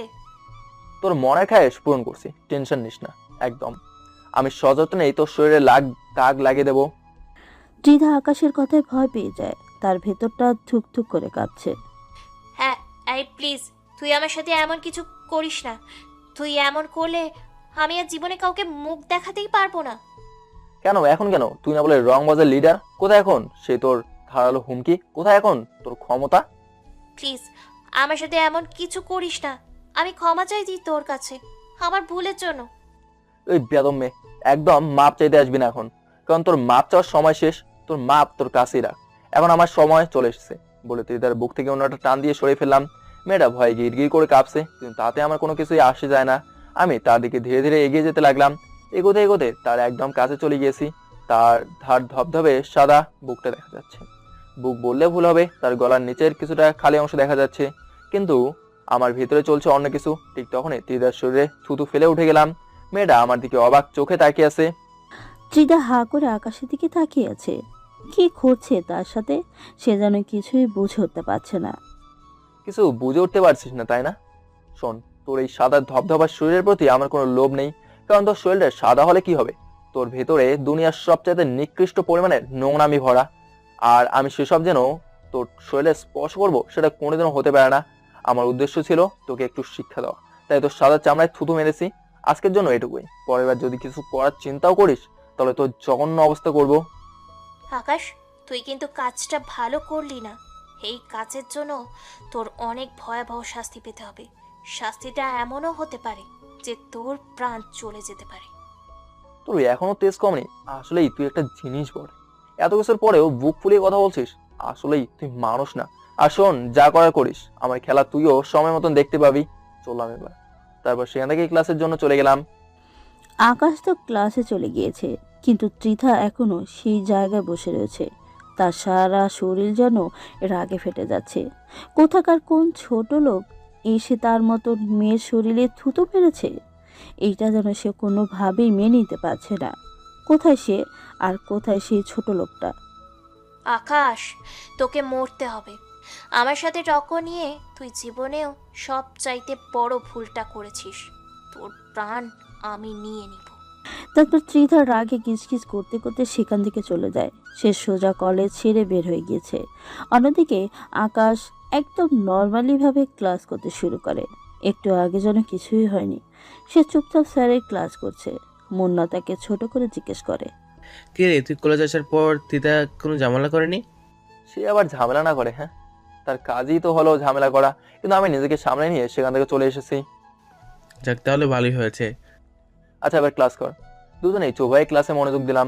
12টায় ছুটি হয়ে গেল। মুন্না আর আমি ক্লাসরুম থেকে একই সাথে বের হয়েছি, কিন্তু অবাক করা বিষয় হলো আজকে তিতাকে আর কলেজে দেখতে পেলাম না। অন্যদিন তো গেটের সামনে দাঁড়িয়ে থাকে, কিন্তু আজ সে কলেজের কোনো জায়গায় নেই। অবশ্য থাকবেই কি করে, যে মেডিসিন দিয়েছে তাকে, তারপর তো থাকার কথাই না। তোর থাকলে থাকুক, না থাকলে নাই, আমরা আমাদের মতন চলে যাই। এমন না, চল বাসে চলে যাই। ও মা, এটা কি বলতে হবে নাকি? হ্যাঁ, কলেজ শেষ অবশ্যই বাসায় যাব না? তুই অন্য কিছু করার প্ল্যান করেছিলি? আরে না, তেমন কিছুই না। চল বাসার দিকে রওনা হই। তারপর মুন্না আর আমি একসাথে রওনা হলাম। মাঝপথে সে উল্টো রাস্তায় চলে গেল আর বাড়ির পথ ধরে, আর আমি আমার মতন বাসায় চলে আসলাম। বাসায় বলতে তিন্নিদের বাসায় আর কি। বাসায় যেতে তিন্নি বলল, সোজা আম্মুর রুমে চলে যা তুই। তিন্নির কথা শুনে অবাক হয়ে গেলাম। কিন্তু মেয়েটা হঠাৎ তুই তু করে করছে কেন? কিন্তু তাকে কিছু জিজ্ঞেস না করে সোজা আন্টির কাছে চলে গেলাম। আন্টি, আপনি কি আমার খোঁজ করছেন? হ্যাঁ, আমার কাছে এসে বস। আন্টির কথা মতন তার কাছে গিয়ে বসলাম, কিন্তু আমাকে অবাক করে দিয়ে জাপটে দৌড়িয়ে ধরে কান্না করে দিল। আমি হা করে তাকিয়ে আছি ওনার দিকে। হঠাৎ এই মা মেয়ের কি হলো কে জানে। আন্টি, কি হয়েছে বলুন তো? তিন্নির আম্মু আকাশের কথা শুনে তাকে ছেড়ে দেয়। তারপর পিছন থেকে আকাশের মানিব্যাগটা বের করে আকাশের হাতে দেয়। আন্টি, এটা তো আমার মানিব্যাগ, যা আমি রুমে রেখে গিয়েছিলাম কলেজে যাওয়ার আগে, কিন্তু আপনি এটা আমায় দিচ্ছেন কেন?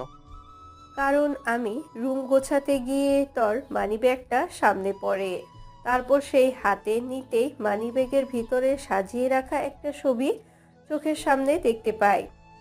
আন্টি, ওটা তো আমার মায়ের ছবি। আমায় যেই মা লালন পালন করেছিল, তিনি আমায় ছবিটা দিয়ে বলেছিল এটা নাকি আমার আসল মা। তুই কি কখনো তোর মায়ের খোঁজ করিসনি? কি করে খোঁজ করব, কারণ ছবিটা তো অনেক আগের ছবি, আর সেই ছবি দিয়ে একটা মানুষকে কি খুঁজে বের করা সম্ভব নাকি? আর তাছাড়া এটা নাকি মায়ের বিয়ে করার পরপরই তোলা পিক, এতদিনে মানুষটা বেঁচে থাকলে তার চেহারার কতটা পরিবর্তন ঘটেছে সেটা আল্লাহই ভালো জানেন। এই ছবি দিয়ে একটা মানুষকে খুঁজে বের করা অসম্ভব, তাই আর খোঁজ করিনি। বেয়াদব ছেলে, ইচ্ছে করছে তোর কানটা টেনে ছিঁড়ে দিতে। কেন আন্টি, আমি আবার কি করছি? কারণ তোর কাছে এই ছবিটা আছে, সেই ছবির মানুষটা হলাম আমি। আর এই ছবিটা আমার বিয়ের পর তোর বাবা তুলে দিয়েছিল। আন্টির মুখে এমন কথা শুনে পায়ের নিচ থেকে যেন মাটি সরে গিয়েছে মতন অবস্থা আমার। আমি হা করে তাকিয়ে আছি তার দিকে, আমার কলিজা ধুপ ধুপ করে কাঁপছে। খিরে, মাকে জড়িয়ে ধরবি না? এবার আর নিজেকে সামনে রাখতে পারলাম না, সাথে সাথে ওনাকে জোরে ধরে মা বলে চেঁচিয়ে উঠলাম। মা, তুমি এতদিন আমার কোনো খোঁজ করোনি? তোমার ছেলের কথা কি তোমার একবারও মনে পড়েনি? বাবা মনে পড়লো কি করব বল? তোর বাবা তোর ছোট বোনকে দুই চোখে দেখতে পারতো না।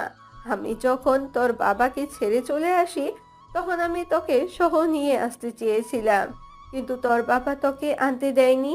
তাই তোকে সেই অবস্থায় রেখে এসে তিন্নিকে নিয়ে বাড়ি ছাড়তে হয়েছে আমার। কিন্তু কেন মা, বাবা আমায় তোমার সাথে নিতে দেয়নি?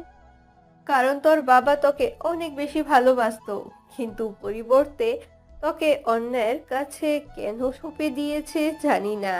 আর এই মহিলার সাথেও তোর বাবার কি কানেকশন ছিল সেটাও জানি না। মা, যিনি আমার লালন পালন করেছে তিনি আমায় বলেছিলেন আমার বাবাই নাকি আমাকে সৎমার অত্যাচারের কারণে তেনার কাছে দিয়ে গিয়েছেন, আর এটাও বলেছেন আমাকে যেন মানুষের মতন মানুষ বানায়। কিন্তু বাবা তোকে মানুষ বানাতে গিয়ে একদম ইতিম করে দিল মানুষটা।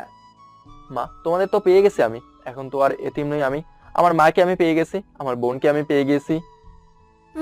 খোদার কাছে লক্ষ কোটি শুকরিয়া তার জন্য যে আমার সন্তান আমার কোলে ফিরে এসেছে। আর তিন্নি, তুই কোথায় রে? এই তো মা, এই রুমে। তাড়াতাড়ি এদিকে আয়। তিনি তাড়াতাড়ি তার মায়ের কাছে যায়। দেখি, তুই তো আমার বুকে আয়। তিনি আকাশ আর তিন্নি দুইজনকেই শক্ত করে বুকের মাঝে জড়িয়ে ধরে। তোরা দুজন আমার লক্ষ্মী সন্তান। মা, সত্যি আজ আমি অনেক বেশি খুশি তোমাদেরকে পেয়ে, বিশেষ করে তিন্নিকে পেয়ে। সে তার ভাইকে প্রোটেক্ট কি করতে হয় সেটা সে ভালো করেই জানে। আচ্ছা বাবা, হয়েছে, এবার থাম। আগে শোন আমি কি বলি। হ্যাঁ মা। এতদিন তুই কোথায় থাকতি জানি না, কিন্তু আগামীকাল গিয়ে সেখান থেকে সমস্ত আসবাবপত্র নিয়ে আসবি। আচ্ছা মা। এভাবে মা আর ছোট বোনের সাথে সেদিনটা কাটিয়ে দিলাম। পরদিন সকালবেলায় উঠে জিনিসপত্র আনতে পুরোনো বাসায় চলে গেলাম। আজ কলেজে যাব না, এর কারণটা তো জানেন। এই আপনারা যে জিনিসপত্র নিয়ে মা বোনের সাথে একত্র হয়ে যাব, তাই বাসায় এসে জিনিসপত্র গাড়িতে উঠিয়ে রওনা হলাম। ঠিক তখনই মুন্না ফোন দিল। আকাশ, তুই কোথায়? আমি একটু কাজে আছি, কিন্তু কেন বলতো? তুই যেখানেই থাকিস তাড়াতাড়ি কলেজ যায়, এদিকে অনেক বড় ঝামেলা হয়ে গিয়েছে। কি হয়েছে? এখন বলার পরিস্থিতিতে নেই, প্লিজ তুই তাড়াতাড়ি কলেজে আয়। আচ্ছা আসছি। ফোন রেখে দিয়ে তাড়াতাড়ি কলেজের উদ্দেশ্যে রওনা হলাম। গাড়িওয়ালা মামাকে বাসায় গিয়ে জিনিসপত্র নামিয়ে দিয়ে আসতে বললাম। এদিকে আমি কলেজে আসতেই কেমন যেন ছমছমে একটা আভাস পেলাম। কলেজের আরো নিকটে যেতেই দেখতে পেলাম কলেজের ভিতরে অনেক কটা পুলিশের গাড়ি। সবাই কলেজ মাঠে দাঁড়িয়ে আছে, শুধু তাই নয়, তার সাথে বিশাল একটা ছেলেপেলের দল দাঁড়িয়ে আছে। আমাকে দেখে তারা সকলে দৌড়ে এসে আমাকে জাপটে পেঁচিয়ে ধরলো, তারপর টেনে হিসেবে সকলের সামনে নিয়ে গেল। আমি দেখে একজন বয়স্ক লোক বলে ওঠে, ত্রিধা, এই ছেলেটাই তোর সাথে বেয়াদবি করেছে? হ্যাঁ বাবা। এই, তোরা মার সকলে মিলে বেটাকে। লোকটার কথা শুনে বুঝতে পারলাম যে লোকটা ত্রিধার বাবা। তার কথা মতোই সবাই আমাকে মারার জন্য এগিয়ে আসলো। এসে উড়ে ধরা মায়ের শুরু করলো। মারতে মারতে আমার অবস্থা খারাপ করে দিয়েছে, মাটিতে ফেলে মারতে শুরু করে দিয়েছে সবাই আমাকে। একটু পর ত্রিধা এগিয়ে আসে আমার দিকে। কি রে ছোট লোকের বাচ্চা, গতকাল তো অনেক সাহস দেখিয়েছিলি, কিন্তু বেজা বিড়ালের মতো মার খাচ্ছিস কেন? এখন তোর সেই সাহস কোথায়? আজ তোকে আমার হাত থেকে কেউ বাঁচাতে পারবে না। আশেপাশে ভালো করে তাকিয়ে দেখ, কত মানুষ এসেছে আমার পক্ষ হয়ে, বিশেষ করে পুলিশগুলো আমার সাপোর্টে এসেছে। এখন পালিয়ে যাবি কোথায়? মার খেয়ে শরীরের কন্ডিশন খারাপ, কিন্তু মেয়েটার কথা শুনে বেহার মতন হেসে দিলাম। হায় রে, তুই আমাকে হুমকি দিচ্ছিস? তুই কি এটা জানিস যে আমি ক্ষমতা দেখানো শুরু করলে এখানে পুলিশ পালিশ কেউ এই থাকবে না, সব উল্টো দিশা ধরে পালাবে? শোন, একটাই কথা বলি, খেলোয়াড়দের মন মর্জি সবসময় হয় না, কিন্তু যখন তাদের মন মর্জি হয় তখন তারা একাই পুরো মাঠ খেলে দিয়ে আসে। আর সেখানে তোরা আমায় জোর করে খেলা মাঠে নামিয়ে দিয়েছিস, তাহলে ধরে নে আজ সব কটার কপালে দুঃখ টেনে এনেছিস তোরা। 1 থেকে 3 পর্যন্ত গণনা করব, তার সাথে সাথে এখানে কিয়ামত ঘটে যাবে। আমি গণনা করতে শুরু করলাম। 1 থেকে 3 গুনতেই পুরো কলেজের হুলিয়াই বদলে গেল। যাকে যাকে ছেলেপেলে আসতে শুরু করলো। এত ছেলেপেলে দেখে সবাই হা করতে গেছে তাদের দিকে। কি রে, এত ছেলে পেলে কার পক্ষ থেকে এসেছে? আমার পক্ষে যারা আসার তারা তো এসে গেছে। তাহলে ধরে নে সেগুলো আমার ছেলেপেলে। এই ছোট লোক, তোর পক্ষ নিয়ে এত ছেলে পেলে আসবে কেন? আর তুই কি আমাকে ভয় দেখাচ্ছিস? আরে পাগলি, তোকে ভয় দেখাতে আমার এত মেহনত করার দরকার পড়বে না। তুই আমার পরিচয় পেলে এমনিতেই পায়ে এসে হুমড়ি খেয়ে পড়বি। আর বাকি রইলো ছেলেপেলের কথা, তা তো তাদের কিয়ামত ঘটাতেই এসেছে। মানে কি এসবের? মারাটা একটু পরেই বুঝতে যাবে বলে এক লাফ দিয়ে উঠে দাঁড়িয়ে গেলাম। ঠিক তখনই তিদার বাবা চেঁচিয়ে বলে উঠলো, এই ছেলে, তুই কি আমাদেরকে ভয় দেখাচ্ছিস? তুই কি জানিস আমি কে? আরে রাখেন আপনার পাওয়ার আপনার কাছে। আপনার মতন বহু এসেছে আর গিয়েছে, কিন্তু কেউ টিকতে পারেনি। আর তাছাড়া আপনার মেয়েও তো নাকি রংবাজ গ্যাংয়ের নাম করে না, তাকে গুনার সময় নেই। সেখানে আপনি কে তা দেখে আমার কি এসে যায়? এই বেয়াদব ছেলে, তুই কিন্তু অনেক বাড়াবাড়ি করে ফেলেছিস। বিয়াদবির এখনো কিছুই দেখেনি ভালো করে, এবার দেখবেন। এই তো তাদের কাজ শুরু কর। আকাশের পক্ষ থেকে ত্রিধা চেয়ে 3 গুণ বেশি ছেলেপেলে এসেছে। তারা তাদের সিগন্যাল পাওয়ার সাথে সাথে হকি, রিক, স্টিক, চাইনিজ, কুড়াল, আবার কেউ মেশিন হাতে নিয়ে খেলার মাঠে নেমে পড়ে। তখনই পুলিশ আকাশের ছেলেপেলেকে বাধা দেয়। আর পুলিশের যে সিনিয়র কর্মকর্তা আছে সে আকাশের কাছে এসে আকাশের কলার ধরে ফেলে। এই ছেলে কে রে তুই? আর তুই ছেলে পেলে বড়াই কাকে দেখাচ্ছিস? তুই কি জানিস আমি কে? বা তোর সামনে যে মুরব্বি দাঁড়িয়ে আছেন তিনি কে? পুলিশ অফিসারের কাণ্ড দেখে মেজাজ পুরো চড়ে গেল। এই অফিসার কলার থেকে হাত নামা। কি তুই আমার সাথেও বেয়াদবি করছিস? আজ তো তুই শেষ। এবার মেজাজ আরো চড়ে গেল। ঠিক সেভাবে দাঁড়িয়ে থেকে পা পেছনে নিয়ে গিয়ে পুলিশ অফিসারের তলপেট বরাবর সজোরে এক লাথি মেরে দিলাম। লাথি খেয়ে পুলিশ অফিসার কয়েক হাত দূরে গিয়ে মাটির উপরে ছিটকে পড়লো। দেখি এবার কার ক্ষমতা আছে এসে সামনে দাঁড়া। ত্রিধা ছেলেপেলে ভয়ে চুপচাপ দাঁড়িয়ে আছে, কারণ আকাশের হয়ে যেই ছেলেপেলেগুলো এসেছে তাদের সব কটার হাতে ভয়ঙ্কর ভয়ঙ্কর অস্ত্র। অন্যদিকে পুলিশ অফিসার এখনো তেজ দেখিয়ে যাচ্ছে। এই থানাওয়ালারা, আপনারা তাকিয়ে তাকিয়ে কি দেখছেন? হ্যাঁ, ব্যাটাকে ধরে নিয়ে গিয়ে গাড়িতে ওঠান। অফিসারের কথা মতো পুলিশগুলো এগিয়ে এসে আকাশকে গ্রেপ্তার করার জন্য, কিন্তু আকাশের ছেলেপেলে এবার পুলিশগুলোকে মারতে শুরু করে। এক ভয়ঙ্কর যুদ্ধ শুরু হয়ে গিয়েছে এর মতন অবস্থা কলেজের মাঠে। ত্রিধা, তার বাবা এবং কলেজের সকল ছাত্রছাত্রীরা আকাশের দিকে হা করে তাকিয়েছে। আকাশের ছেলেপেলে এগুলো পুলিশকে মারতে মারতে সব কটার অবস্থা খারাপ করে ফেলেছে। ঠিক তখনই হুড়ুর করে কলেজের গেট দিয়ে অনেক কয়টা গাড়ি প্রবেশ করে। আর্মির মেজর এবং অনেক বড় বড় কর্মকর্তারা এসেছে কলেজে। আর্মির মেজর গাড়ি থেকে নেমেই বলে ওঠে, এই এখানে কি হচ্ছে? কিসের এত হট্টগোল এখানে? আর্মির মেজরের কথা শুনে ত্রিধার বাবা বলে ওঠে, স্যার, এই ছেলেটা আমার মেয়ের সাথে অসভ্যতামি করেছে। শুধু তাই নয়, সে আমাকে ক্ষমতার দেখাম দেখাচ্ছে। এই যে মিস্টার রফিক সাহেব, আপনার মনে হয় মাথার ঠিক নেই। আপনি কি জানেন যে আপনি কাকে নিয়ে কি বলছেন? আমি যদিও আপনার সাপোর্টে এসেছি, কিন্তু এই ছেলেকে আমি অনেক ভালো করে চিনি। আপনি এই ছেলেকে মারার জন্য এত দলবল নিয়ে এসেছেন, কিন্তু আপনি কি জানেন এই ছেলে গলা ফাটিয়ে এক ডাক দিলে ছেলে পেলে ভেঙে চুরে আসবে? মানে কি মেজর সাহেব? মানে হলো, আপনাদের সামনে নর্মাল ভেষাভূষ নিয়ে যেই ছেলে দাঁড়িয়ে আছে সে কোনো সাধারণ ছেলে নয়। সে হলো বাংলাদেশের সবচাইতে মারাত্মক টিম রংবাজ, যাকে সবাই এক নামে চেনে। এই ছেলে এই রংবাজ গ্রুপের হেড। আপনার মেয়েও এই ছেলে তৈরি করা রংবাজ গ্যাংয়ের পাওয়ার নিয়ে আকাশে ওড়ে। তাই এই রংবাজ গ্যাং প্রশাসনের জন্য কাজ করে। সেখানে আমরা আইন লঙ্ঘন করে মানুষকে ন্যায় দিতে পারি না, সেখানেই এই রংবাজ গ্যাং আমাদের হয়ে কাজ করে দেয়। শুধু তাই নয়, এই রংবাজ গ্যাং আন্ডারওয়ার্ল্ড অনেক ফেমাস। রংবাজ গ্যাং এর ছেলে আন্ডারওয়ার্ল্ড নিজের এতটা পরিচয় বানিয়ে ফেলেছে যে অনেক বড় বড় কর্মকর্তা এই ছেলের কথায় উঠা বসা করে। আর আপনি সেখানে এই ছেলেকে মারতে দলবল নিয়ে এসেছেন। আপনি কি জানেন, এই ছেলে যদি একবার নিজের মনে সিদ্ধান্ত করে ফেলে যে আমাদের সব কয়টাকে এখানেই মেরে ফেলবে, তাহলে তার বিপক্ষে আওয়াজ তোলার মতো কেউ থাকবে না। এতটা ভয়ঙ্কর এই ছেলে। মেজরের মুখে আকাশের বর্ণনা পেয়ে উপস্থিত যারা সেখানে ছিল সবাই হাও হয়ে যায়, কারণ আকাশ এতটা ভয়ঙ্কর লেভেলের মানুষ যা তাকে দেখে এতদিন কেউ ভাবতেও পারেনি। যেই ছেলে কলেজের সবচাইতে নিম্নমানের একটা ছেলে ছিল, সে যে এত বড় মাফিয়া তা কোনোদিন কল্পনাও করতে পারেনি কেউ। বিশেষ করে ত্রিধা আর তার বাবা পায়ের নিচ থেকে যেন মাটি সরে গিয়েছে মতন অবস্থা। তাদের ভিতরটা থুক থুক থুক থুক করছে ভয়ে। তারা এতটা সময় বা এতদিন যেই ছেলের সাথে টক্কর দিয়েছে, সেই ছেলেই শহরের নামকরা গ্যাংস্টার, এটা তারা কোনোদিন কল্পনাও করতে পারেনি। সাথে সাথে ত্রিধার বাবা দৌড়ে এসে আকাশের হাত চেপে ধরে। ভাই, আমাদের ভুল হয়ে গেছে। আপনার সম্পর্কে না জেনে এমন ব্যবহার করে ফেলেছি। প্লিজ আমাদেরকে মাফ করে দিন। ত্রিধার বাবার কথা শুনে আকাশের আরো রাগ উঠে যায়। সে ত্রিধার বাবার গালে ঠাস ঠাস করে একটা থাপ্পড় বসিয়ে দেয়। আকাশের কর্মকাণ্ড দেখে সবাই অনেক ভয় পেয়ে যায়।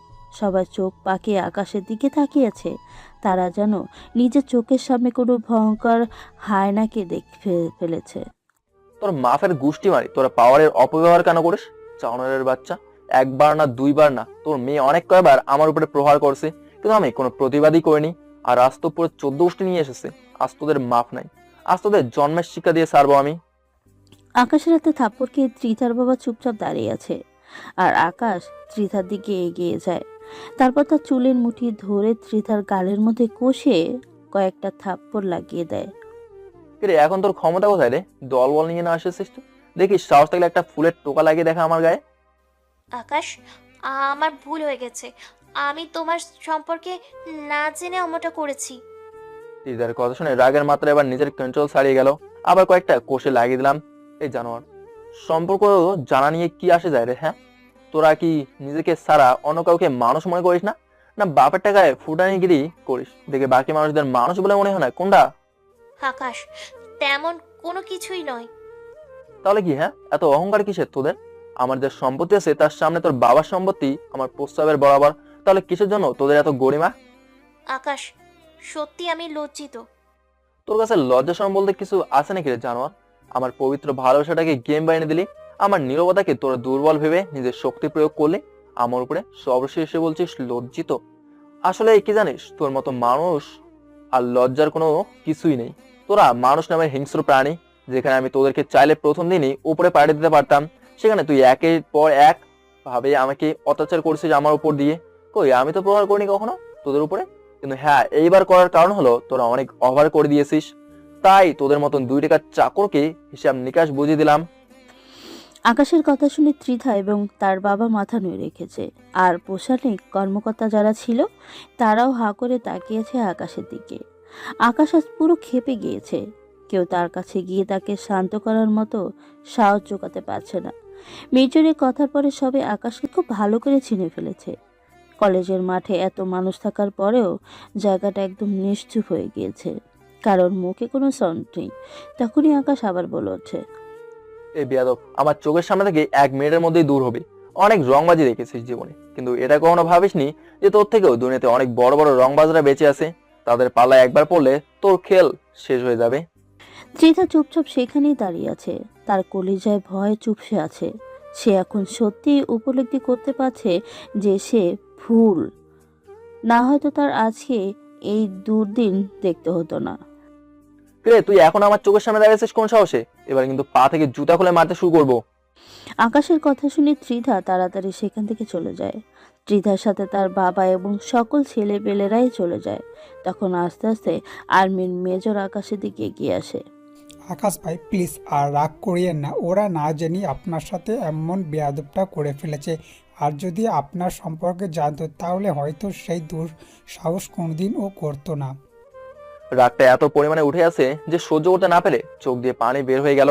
মেজর সাহেব, তা যদি আমায় মারতো তাহলে হয়তো আমি কোনোদিন প্রতিবাদও করতাম না, কারণ আমি অতীতকে পেছনে ফেলে এসেছি। কিন্তু সেই মেয়েটা তো আমার মন নিয়ে জঘন্যভাবে খেলা খেলেছে, তাই আজকে প্রতিবাদ না করে থাকতে পারলাম না। ভাই সত্যি এটা অনেক বড় অন্যায় হয়ে গেছে আপনার উপর, কিন্তু ভাই প্লিজ আপনি ঠান্ডা হন। আর কে কোথায় আছেন, একটু পানি নিয়ে আসেন তো আকাশ ভাইয়ের জন্য। মেজরের কথাবার্তার একজন পানির একটা বোতল এনে মেজরের হাতে দেয়। আকাশ ভাই নিন, এটা খেয়ে নিন আপনি। আর আমি কথা দিচ্ছি আজকের পর আপনার সকল জমিদারি আমার। আমি নিজে তদারকি করে দেখব কে আপনার সাথে টক্কর দিতে চায়, কার এত বড় বুকের পাটা। মেজর সাহেব, ওসব নিয়ে আপনার চিন্তা করতে হবে না, আমি একদম ঠিক আছি। আর আশা করি আজকের পর আমার সাথে টক্কর দেওয়ার মতন দুঃসাহস কেউ আর করবে না।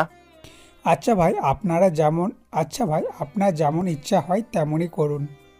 মেজরের সাথে অনেকটা সময় কথা বলে সেখান থেকে চলে আসলাম। আর মেজর চলে গেল, আর আমি আসার সময় মুন্নাকে সাথে করে নিয়ে এসেছি। সে আমার থেকে দূরত্ব বজায় রেখে হাঁটছে। কিরে, কি হয়েছে তোর? এত দূরে দূরে হাঁটছিস কেন?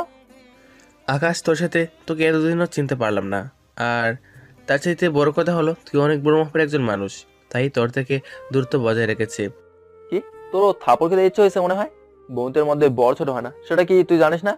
হ্যাঁ জানি, কিন্তু তবুও। তোর তবুর গুষ্টি মারি, নর্মাল ভাবে চলাফেরা কর, না হয়তো তুইও আমার খারাপ রূপ দেখবি। আরে তুই তো রেগে যাচ্ছিস কেন? হ্যাঁ, রাগের কাজ করলে রাগ করবো না তো কি করবো ভাইয়া? আচ্ছা হয়েছে, থাম এবার। আমি নর্মাল ভাবে চলছি তোর সাথে। হ্যাঁ, এবার ঠিক আছে। আচ্ছা শোন, আজকের মতন বাসায় চললাম। আমার একটু বাসা পরিবর্তন করা নিয়ে ঝামেলায় আছি। ফ্রি হয়ে তোর সাথে যোগাযোগ করবো নি। আচ্ছা ঠিক আছে। মুন্না চলে গেল, আর আমি আমার মতন বাসায় চলে গেলাম। বাসায় গিয়ে দেখি আম্মু আমার সামানপত্র গোছগাছ করছে। আম্মু আমাকে দেখতে পেয়ে বলল, যাক বাবা, তুই এসেছিস, ভালো হয়েছে। আচ্ছা শোন, আমি অনেক কিছুই গোছগাছ করেছি। এবার তুই একটু সামলা এই দিকটা, কারণ আমার কাজে যেতে হবে। অফিসে নাকি কিছু একটা হালকা পাতলা কাজ বাকি আছে। কিসের কাজ মা? আরে তুই জানিস না যে আমি একটা ছোটখাটো চাকরি করি? সেখান থেকেই ফোন দিয়েছে আর কি। মা, তোমার চাকরি করতে হবে না। এই পাগল, কি বলিস? হ্যাঁ তুই এসব? আমি চাকরি না করলে ঘর সংসার চলবে কি করে, আর ঘরের ভাড়া দিব কি করে? মা, তোমার ছেলে এখনো মরে যায়নি। তুমি আজকে চাকরি থেকে রিজাইন করে আসবে, আর আমি আমাদের ছোট্ট একটা ফ্ল্যাট নিয়ে নেব। তোমার ছেলের অর্থ সম্পদ কম নেই, সো তোমার কষ্ট করতে হবে না। আর সন্তানদের জন্য তুমি খালি বাসায় বসে বসে আল্লাহ বিল্লাহ করবে। আচ্ছা বাবা, ঠিক আছে, তোর যেমন মর্জি। মা, তিনি কোথায়? সে তো কলেজে গিয়েছে। আজ নাকি কলেজে কি যেন একটা ফাংশন আছে, বিকাল হবে নাকি আস্তে আস্তে। আচ্ছা ঠিক আছে, তুমি তোমার কাপড় চোপড় গুছিয়ে ফেলো। তিনি আসলে বিকালে আমরা নতুন ঘরে উঠবো, আর লোকজন এসে সামানপত্র নিয়ে যাবে। আচ্ছা ঠিক আছে। মায়ের সাথে কথা বলে রুমে চলে গেলাম। বিকেলবেলায় তিনি আসলে তাকেও বলে দিলাম সামানপত্র গোছগাছ করতে, যে আমরা নতুন ফ্ল্যাটে উঠবো। তারপর রাতের মধ্যে নতুন ফ্ল্যাটে উঠে গেলাম। লোকজন সামানপত্র আমাদের নতুন বাসায় উঠিয়ে দিয়ে গেছে। মাকে বললাম কাল মানুষ আসবে, তিনি খালি দেখে দেবেন কোন জিনিস কোথায় সাজাতে হবে। লোকজন তার কথা মতন করে দিবে জিনিসপত্র সাজিয়ে। নতুন বাসায় উঠে সকলে অনেক টায়ার্ড, কারণ সামানপত্র প্যাক করতে অনেকটাই ধকল গেছে নিজের উপরে। রাতের বেলায় একটা রুম নিয়ে শুয়ে পড়লাম। খাবার দাবার খেয়ে আজ অনেক খুশি আমি, যে আমার বোন মাকে নিয়ে আমি স্বপ্নের কুঠিরে উঠেছি। শুধু তাই নয়, মা বোনকে নিয়ে নতুন একটা পরিবার হওয়াতে অনেক আনন্দই হচ্ছে আমার ভেতর। এসব নিয়ে কল্পনা করতে করতেই ঘুমিয়ে গেলাম। অন্যদিকে ত্রিধা রাতের ঘুম হারাম হয়ে গিয়েছে। বালিশের সাথে মুখ গুজে কান্না করছে। তার ভেতরটা যেন কষ্টে ফেটে যাচ্ছে। আল্লাহ, কি করে করলাম আমি মানুষটার সাথে অমন ধারা অত্যাচার? যেই মানুষটা এতটা ক্ষমতা থাকা সত্ত্বেও সে অহংকার করেনি, আর আমি কিছুটা ক্ষমতা পেয়ে তার অপব্যবহার করে বসেছি। যেই মানুষটা চাইলে অনেক আগেই আমাকে মেরে মাটির নিচে চাপা দিয়ে দিতে পারতো, আর আমি সেই মানুষটার উপরেই জোর খাটিয়েছি। শুধু তাই নয়, মানুষটাকে মেরেছি, তার ভালোবাসা নিয়ে চিনিমিনি খেলেছি। সত্যি নিজেকে নিজের কাছেই অমানুষ বলে মনে হচ্ছে। আমি নিজের মনকে নিজে প্রশ্ন করলাম যে আমি মানুষের কাতারে পড়ি কিনা। আমার মন আমায় তিরস্কার করছে যে আমি মানুষ নামের কলঙ্ক। সেখানে মানুষটাকে নিয়ে আমার মন সাড়া দিচ্ছে যে সেই মানুষটার মতো আর একটা দুনিয়ার বুকে খুঁজে পাওয়া যাবে না, কারণ সে এতটা ক্ষমতা থাকা সত্ত্বেও তার অপব্যবহার করেনি, বরং ক্ষমতার বলে নয়, মন দিয়ে ভালোবেসে গিয়েছে সেই মানুষটা আমাকে। আর আমি তার মতো মহান মানুষকে নিয়ে এমন জঘন্য খেলা খেলেছি। ছি, নিজের উপরেই ঘৃণা হচ্ছে। ত্রিধা নিজেকে নিজেই তিরস্কার করছে। শুধু তাই নয়, আকাশের ভালোবাসার বুঝতে পেরে অঝরে চোখে জল ঝরাচ্ছে। কিন্তু একটা কথা আছে না, যে মানুষ সামনে পেলে কোনো কিছুর মর্ম দেয় না, দূরে গেলেই তার মর্ম বোঝে। আজ ত্রিধার ক্ষেত্রেও সেটা হয়েছে। আকাশ দূরে চলে যাওয়ায় সে তার মর্ম বুঝতে পেরেছে, কিন্তু আফসোস, সে আজ মানুষটার মর্ম বুঝলো। সেই মানুষটা তার ধরাছোঁয়ার অনেকটা বাইরে চলে গিয়েছে। সে আজ কেঁদে কেটে মরে গেল। আকাশ হয়তো তার জীবন আর ফিরে আসবে না। ত্রিদা ফুপিয়ে ফুপিয়ে কান্না করছে আর পাগলের মতো প্রলাপ করছে। ও আকাশ, প্লিজ তুমি আমায় মাফ করে দাও। আমি সত্যি অনেক বড় ভুল করে ফেলেছি। আমি সত্যিকারের ভালোবাসা কি সেটাই আসলে উপলব্ধি করতে পারিনি। আসলেই আমি দুশ্চরিত্রা। না হয়তো তোমার মতো মানুষের মন আমি ঠিকই পড়ে নিতে পারতাম, যেখানে তুমি এত ক্ষমতাশালী হওয়ার পরেও সেটাকে সাইডে রেখে ভিতরটা দিয়ে ভালোবেসেছ। সেখানে আমি সামান্য টুকু ক্ষমতা পেয়ে নিজেকে হাওয়ায় ভাসিয়ে দিয়েছি। তোমার সাথে ভালোবাসা নামক একটা গেম খেলেছি। আজ সেই প্রতারণার কারণে আমার এই দুর্দশা। কিন্তু আমার এখন যে তোমাকে চাই, আমার তোমাকে ছাড়া আর কিচ্ছু চাই না। তোমার টাকা পয়সা পাওয়ার এসব কিচ্ছু না থাকলেও আমার চলবে। আমি তোমার সাথে কুঁড়ে ঘরেও সংসার করতে রাজি। তাও প্লিজ তুমি আমায় ক্ষমা করে দাও। ত্রিধার কান্নায় যেন তার চারিপাশের দেয়ালও নীরবে কাঁদছে, আর অন্যদিকে আকাশ বেঘোরে ঘুমাচ্ছে। সারাদিন অনেক ধকল গেছে তার উপরে, তাই রাতে শোয়া মাত্রই ঘুম চলে এসেছে তার। সকালবেলা আকাশ ঘুম থেকে উঠতেই তার মা এসে চা দিয়ে যায়। বাবা নিয়ে চা এনেছি তোর জন্য, উঠে চাটা খেয়ে নে। হ্যাঁ মা, উঠছি। মায়ের ডাকে উঠে পড়লাম। তারপর ফ্রেশ হয়ে এসে চাটা খেয়ে কাজে লেগে পড়লাম। কাজে লেগেছি বলতে বাসার জিনিসপত্র গোছাতে মানুষ ঠিক করছি। তারা সকালবেলা এসে পড়ছি, তাই তাদেরকে একটু দেখে শুনিয়ে দিচ্ছি সমস্ত কিছু। এভাবেই কাজের মধ্যে দিয়ে সারাটা দিন কেটে গেল। সমস্ত কিছু মোটামুটি সাজানো গোছানো শেষ। বিকাল 5টায় কাজের লোকদের বিদায় করে ফ্রেশ হয়ে রুমে আসলাম। রুমে এসে বালিশের পাশ থেকে ফোনটা হাতে নিয়ে অবাক হয়ে গেলাম, কারণ অপরিচিত একটা নাম্বার থেকে 617 মিস কল। 600 মিস কল কারোর জীবনে বাস্তবে ঘটেছে? এটা দেখে যেন মাথার সেন্স পুরো নড়ে গেল। সারাদিন কাজে থাকায় ফোনটা হাতে নিতে পারিনি। ফোন বালিশের পাশে রেখেই নিচে চলে গিয়েছিলাম, কিন্তু এসে যে এতগুলো মিস কল দেখতে পাবো তা কোনোদিন কল্পনাও করতে পারিনি। ফোনটা হাতে নিতেই আবারও ফোনটা বেজে উঠলো। ফোনটা রিসিভ করে হ্যালো, কে বলছেন? অপর পাশ থেকে কান্নার আওয়াজ কানে ভেসে আসলো। এই কি আপনি, আর কান্না করছেন কেন? আকাশ, আমি তৃষা। প্লিজ তুমি ফোনটা কেটে দিও না। তোমার সাথে আমার একটু কথা আছে। মেজাজটা খারাপ হয়ে গেল তুই তার নামটা শুনতেই।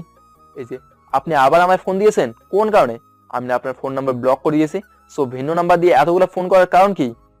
আকাশ প্লিজ, আমি তোমার কাছে ফিরে যেতে চাই। আমার অনেক বড় ভুল হয়ে গিয়েছে তোমার সাথে অমনটা করে। কি আপনার মাথাটা কি খারাপ হয়ে গেছে নাকি, না কোনো রকমের নেশা করেছেন আপনি? আমি আমি ঠিক আছি। আর আমি সত্যি বলছি যে আমি তোমার কাছে ফিরে যেতে চাই। বাহ, আবার নতুন কোন ফোন দিয়ে এসেছেন আমার জন্য?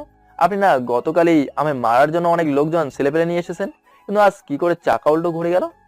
আকাশ, তোমায় মারতে এসেছি ঠিক, কিন্তু সত্যি বলতে তোমার সততায় প্রেমে পড়ে গিয়েছি আমি। তোমার ভালো মানুষই প্রেমে পড়ে গিয়েছি আমি। যেই মানুষটা পাহাড় সমান ক্ষমতা থাকা সত্ত্বেও সে পাহাড়ে হেঁটে হেঁটে সফর করে, আমি সেই মানুষটাকেই লাইফ পার্টনার হিসেবে চাই। আকাশ, আই লাভ ইউ। এই যে মিস ত্রিধা, আমি আপনাকে জাস্ট ঘৃণা করি। আপনার মতন প্রোগ্রামারের মুখও আমি দেখতে চাই না, আর সেখানে আপনাকে ভালোবাসা তো আকাশচুম্বী কথাবার্তা। প্লিজ আকাশ, তুমি আমায় মেনে নাও। আমি সত্যিই তোমার মনের মতো হয়ে যাব। তুমি আমায় যেভাবে চলতে বলবে আমি ঠিক সেইভাবেই চলাফেরা করব। তাও প্লিজ তুমি আমায় মেনে নাও। এই নাটকের মঞ্চ বন্ধ করেন। আমি আপনার মতো জঘন্য মানুষের মুখও দেখতে চাই না। আমি যেমন আছি তেমনটাই ভালো আছি। কোনো কাল নাগিনীকে দরকার নেই আমার লাইফে। আমি ফোন রাখলাম। আজকের পর আমার নাম্বার যেন ফোন না আসে। যদি ফোন আসে তাহলে কিন্তু আপনার কপালে খারাপ আছে। আমিও আমার খারাপ রূপটা দেখে দেবো আপনাকে। তারপর দিদার মুখের উপরে ফোন কেটে দিলাম।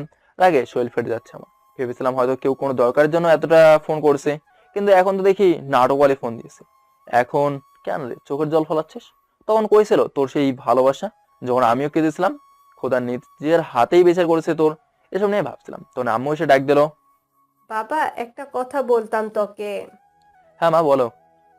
বাবা, জানি তোকে এখন এসব বলা ঠিক হবে না, কিন্তু তাও বলছি কারণ সারাদিন তোর উপরে অনেক ধকল গেছে। তাছাড়া তোর কাছে এখন কোনো চাহিদা রাখাটা কেমন যেন দেখায়, কিন্তু এমনিতেই যা করেছিস আমাদের জন্য।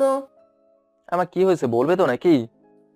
বাবা আসলে তিন্নির একটা ভালো ফোনের দরকার। তার ম্যাডাম নাকি মাঝে মাঝে সাবজেক্টের টপিকগুলো নেট থেকে নামিয়ে পড়তে বলে, তখন সে নাকি ফাইলগুলো নামাতে পারে না ভালো ফোন না থাকায়। বাবা প্লিজ, তুই কিছু মনে করিস না, আমার কাছে 9 থেকে 1000 টাকা জমানো আছে। তুই তার থেকে কিছুটা টাকা অ্যাড করে তিন্নিকে একটা ভালো ফোন নিয়ে দে না বাবা। মা, তুমি একটা ফোনের জন্য তোমার ছেলের কাছে এভাবে মিনতি করছো কেন?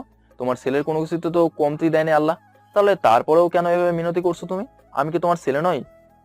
বাবা প্লিজ, ভুল বুঝিস না তুই আমায়। আসলে নতুন বাসা নিলে একটু হিজিবিজিতে আছিস হয়তো, সেটা নিয়ে একটু চিন্তা হচ্ছিল তাই আর কি। বললাম তো, আল্লাহ তোমার ছেলেকে কোনো কিছুতে কমতি দেয়নি। আর তোমার টাকা তোমার কাছেই রাখো, কারণ তোমার ছেলে তার বোনকে একটা ফোন কিনে দেওয়ার ক্ষমতা রাখে। শুধু একটা কেন, 1000টা ফোন কিনে দিলেও তার টাকা পয়সা ফুরাবে না। সো তিন্নিকে বলো রেডি হয়ে থাকতে, আমি একটু পর ওকে মার্কেটে নিয়ে গিয়ে ফোন কিনে দেবো। আচ্ছা বাবা, তার সত্যি তুই আমার জন্য খোদার দেওয়া স্পেশাল একটা গিফট। মুসকে একটা হাসি দিলাম। মা চলে গেল। সত্যি মা বোনের জন্য কিছু করতে পেরে খুশি লাগছে, কারণ সবাই মা বোনের জন্য কিছু করার ক্ষমতা রাখে না। হয়তো রাখলেও পয়সা খরচের সমস্যা, না হয় সাধ্য মতন করতে পারে না। কিছুক্ষণ পর তিন্নির কাছে গেলাম। তিন্নি, রেডি হয়েছিস তুই? হ্যাঁ ভাইয়া, আমি রেডি। আচ্ছা চল আমার সাথে মার্কেটে। আর তুই ফোন কিনবি সেটা তুই আমাকে বললেই পারতিস। ভাইয়া, আমার নিজের কাছে অনেক ছোট লাগছিল, তাই আমি সরাসরি গিয়ে তোকে বলতে পারিনি। আরে কিসের ছোট, হ্যাঁ? তুই আমার একমাত্র ছোট বোন, তোর জন্য কিছু করতে পারলে তো নিজেরই খুশি লাগবে।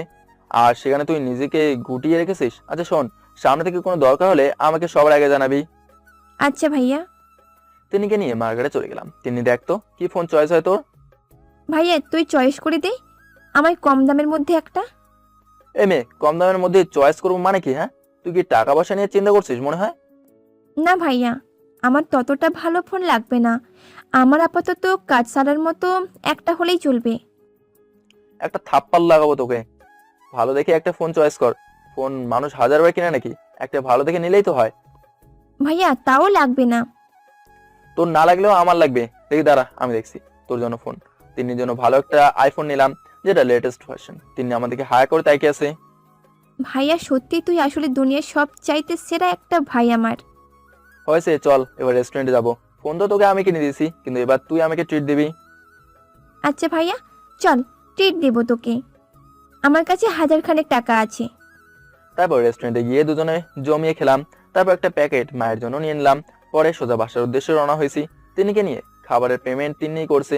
যাক, বোনটা আমার আজকে বেশ খুশি। আমার নিজের কাছে অনেক আনন্দ লাগছে যে আমি নিজের ছোট বোনটার জন্য কিছু একটা করতে পেরেছি। বাসায় এসে তিন্নি মাকে ফোনটা দেখালো। মা, ভাইয়া আমার 1 লক্ষ টাকা দিয়ে ফোন কিনে দিয়েছে। তিন্নির মুখে এত টাকার কথা শুনে তার মা তো হা হয়ে যায়। বাবা, এত টাকা দামের ফোন? মা, একটাই মাত্র বোন আমার, আমার চয়েস তার জন্য সবসময় সর্বোচ্চ লেভেলের হবে। তাও বাবা, এত টাকা খরচ না করলেও পারতিস। মা বাদ দাও তো, নিজের বোনকেই তো দিয়েছি। আর শোনো, আমরা বাইরে থেকে খেয়ে এসেছি, তুমি খাবারটা খেয়ে নাও। আচ্ছা। মা বোনের সাথে দিনটা ভালোই কাটতে লাগলো। পরদিন সকালবেলায় ঘুম থেকে উঠে কলেজে চলে গেলাম। কলেজে গিয়ে দেখি মুন্না গেটে দাঁড়িয়ে আছে আমার জন্য। কিরে, কাজ শেষ হলো বাসার? হ্যাঁ, সমস্ত কিছু শেষ মোটামুটি। তবে মুন্না আমার মা বোনের ব্যাপারে এখনো ভালো করে কিছুই জানে না। আচ্ছা চল ক্লাসে যাই। তারপর মুন্না আর আমি ক্লাসে চলে গেলাম। দেখতে দেখতে সব করে ক্লাস শেষ করে গেল। পরে মুন্নার সাথে ক্লাস থেকে বের হয়ে গেলাম। ক্লাস থেকে বের হতেই দেখি ত্রিদা ক্লাসের সামনে দাঁড়িয়ে আছে। সে আমাকে দেখতে পেয়ে আমার কাছে এসে কলার ধরে টানতে টানতে কলেজের এক পাশে নিয়ে গেল। আকাশ, আমি তোমাকে চাই। কিন্তু আমার তো আপনাকে চাই না। সো শুধু আমার পিছনে পড়ে থাকেন না, না হয়তো আমি খারাপ রূপ নিতে 2 মিনিটও সময় নেব না। পরে কিন্তু আপনারই ক্ষতি হবে। তোমার কোনো ক্ষতি করতে হবে না। আমি আজ নিজেকে শেষ করা প্ল্যান নিয়ে এসেছি। ত্রিধা ব্যাগ থেকে ছুরি বের করে হাতের রগের উপর চেপে ধরে। এবার বলো, তুমি কি আমায় আপন করে নিবে, নাকি আমি হাতের মধ্যে প্যাঁচ বসিয়ে দিব? ত্রিদার কাণ্ড থেকে মেজাজ ডাঙায় উঠে গেল। এমে, তুই মরলেও কি বাঁচলেও কি, তোর সাথে আমার কোনো সম্পর্ক নেই। সো তোর যা মনে চায় কর। শুধু হাতে কেন, ছুরিটা গলায় বসিয়ে পোজ দিলেও আমার কিছু আসবে যাবে না। তোর যা করা তুই কর, আমি চললাম। আকাশ তার মতন হাঁটা দিল ত্রিধাকে রেখে। অপরদিকে ত্রিধা ছুরি চালিয়ে দিয়েছে, তবে সেটা তার হাতে নয়, সে পিছন থেকে গিয়ে আকাশের শরীরে ছুরি দিয়ে আঘাত করে বসে।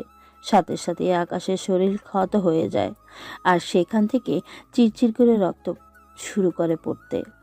ত্রিধার এমন কর্মকাণ্ড দেখে আকাশ হা হয়ে তাকিয়ে আছে ত্রিধার দিকে, আর ত্রিধা অট্ট হাসি হাসবে আকাশের দিকে তাকিয়ে। আকাশ যেন এই হাসির পেছনে রহস্য খুঁজে পাচ্ছে না। কি আছে এই হাসির পেছনে? নাকি এটাই ত্রিধার কোনো নতুন চাল? কিছুই বুঝে হতে পারছে না সে। এর মধ্যে ত্রিধা অনেকটা ভয়ঙ্কর রকমের কাণ্ড ঘটিয়ে বসে। সে এবার নিজের হাতের রকের মধ্যে ছুরি চালিয়ে দেয়। অবাক চোখে তাকিয়ে আছি ত্রিধার দিকে। কি ঘটছে কিছু যেন বুঝে উঠতে পারছে না। সবকিছুই যেন মাথার উপর দিয়ে যাচ্ছে। দুজনের হাত দিয়েই চুয়ে চুয়ে রক্ত পড়ছে। কি অবাক চোখে তাকিয়ে আছো কেন? আমি তো মরে গেলেও তোমার কিছু না, তাই হাতের রক কেটে দিয়েছি নিজের। অবশ্য তোমার হাতে ছুরি চালিয়েছি অন্য কারণে। তুমি আমার না হলে অন্য কারোর হতে দিব না আমি তোমাকে। কিন্তু আঘাত করার পরক্ষণেই ভাবলাম সেই অধিকার আমার নেই, তাই ছুরিটা সেভাবেই চালিয়েছি। আর আশা করি এতে তোমার তেমন একটা কিছু হবে না। মেয়েটার কথা শুনে রাগ উঠে গেল। এ মেয়ে, তুই মরলেও মর না, আমার কেন আঘাত করলি তুই? তোকে তো আজকে আমি আসার মেরে ফেলবো। এটা বলে ত্রিধার চুলের মুঠি চেপে ধরলাম। কিন্তু অবাক করার বিষয় হলো সে খিটখিট করে হাসছে। কিরে, হাসছিস কেন? হ্যাঁ, আমায় মেরে ফেলো আকাশ, আমিও মরে যেতে চাই। যেখানে আমি তোমায় নিজের করে পাবো না সেখানে আমি থেকেও কোনো লাভ নেই। মেরে ফেলো আমায় নিজের হাতে। মেয়েটার কথা শুনে তাড়াতাড়ি মেয়েটাকে ছেড়ে দিয়ে দূরে সরে গেলাম, কারণ মেয়েটা পাগল হয়ে গেছে আর আমি পাগল মেরে নিজের নাম খারাপ করতে চাই না। কি হলো, মারবে না আমায়? তোর মতন মেয়ের গায়ে হাত দিতে আমার বিবেকে বাড়ছে, তাই ছেড়ে দিয়েছি। আর শোন, তুই মরার হলে অন্য কোথাও গিয়ে মর, আমার সামনে এসে নাটক করিস না। চললাম আমি এবার। দিদাকে ফেলে রেখে সোজা কলেজ থেকে বের হয়ে গেলাম। সেখান থেকে বের হয়ে ফার্মেসিতে এসেছি। ফার্মেসিওয়ালারা আমার হাত ওয়াশ করে দিল। ওয়াশ করে দেওয়ার পর এই দেখতে পেলাম হাতের চামড়ার মধ্যে হালকা ছুরির আঘাত লেগেছে। এছাড়া তেমন বেশি কিছু হয়নি। কিন্তু আমি তো ভেবে পাগল হয়ে যাচ্ছিলাম যে কি না কি হয়েছে আল্লাহই জানে, কারণ সেই পাগল মেয়ের তো বিশ্বাস নেই। তারপর হাতে ব্যান্ডেজ করে বাসায় চলে গেলাম। সেদিনের মতো আর ক্লাস করা হলো না। বাসায় যেতেই তিনি চেঁচামেচি শুরু করে দিল হাতে ব্যান্ডেজ দেখে। এই ভাইয়া, তোর হাতে কি হয়েছে রে? আরে তেমন কিছু না, সামান্য একটু চোট পেয়েছি। ভাইয়া, তুই আমাকে পাগল ভেবেছিস মনে হয়। তুই কি মনে করেছিস আমি কিছুই বুঝি না? কি বুঝিস তুই? হ্যাঁ ভাইয়া, তোর শরীরের অবস্থা দেখে ভালোই বুঝতে পারছি কি হয়েছে। তোর শার্টের কলার ধরে কেউ টানা হিজড়া করেছে। আর তাছাড়া তুই তো কলেজে গিয়েছিলি, তার মানে সেই মেয়ে তোর সাথে কিছু করেছে। দাঁড়া তুই, আমি আম্মুকে ডেকে আনছি। তিনি আকাশকে কিছু বলতে না দিয়ে তার মায়ের কাছে চলে গেল। একটু পর তিনি আর তার মা আকাশের কাছে আসে। আকাশ, তোর হাতে ব্যান্ডেজ কেন? আম্মু, একটু চোট পেয়েছি। একদম মিথ্যা বলতে আসবি না আমায়। তিনি আমায় সেই মেয়ের কথা বলেছে, আর তাছাড়া সেই মেয়ের জঘন্যতা সম্পর্কে আমি ভালো করেই জানি। সো এবার কি হয়েছে সেটা খুলে বল। মা, আসলে সেই মেয়েটা আবার ঝামেলা পেয়েছে। আমি কলেজে গেলে সে আমায় সাইডে নিয়ে গিয়ে পাগলামো শুরু করছে। সে নাকি আমায় ভালোবাসে, সে আমার কাছে আবার ফিরে আসতে চায়। শুধু তাই নয়, আগের সমস্ত কিছুর জন্য সে ক্ষমা চায়। কিন্তু আমি তাকে মেনে না নেওয়ায় সে আমার হাতে ছুরি চালিয়ে দেয় এবং নিজের হাতেও ছুরি চালিয়ে দিয়ে আঘাত করে। তবে আমার বেশি একটা লাগেনি, হালকা জাস্ট ছুরির মাথার লেগেছে, হাতে শুধু। কিন্তু সে মেয়ে নিজের হাতে রক বসিয়েছে ছুরি। আল্লাহ জানে কি কাণ্ড ঘটেছে। কি, সেই কান লাগিনি মেয়ে আবার আমার ছেলের পিছনে লেগেছে? না, এটার একটা হেস্তনেস্ত করতেই হবে। সেই মেয়ে যেই জঘন্য কাজ করেছে, তারপর তার কোনো ক্ষমা হয় না। তুই এই মেয়ের থেকে দূরে দূরে থাকবি, আর আমি আগামী 1 সপ্তাহের মাঝে তোর বিয়ে পড়িয়ে দিব। মায়ের কথা শুনে থতমত খেয়ে গেলাম। মা, বিয়ে? হ্যাঁ, বিয়ে। কেন, তোর কি কোনো আপত্তি আছে নাকি? না, আমার কোনো আপত্তি নেই। তোমার যেমন ভালো মনে হয় তুমি তেমনটাই করো। হ্যাঁ, এবার রুমে গিয়ে রেস্ট কর।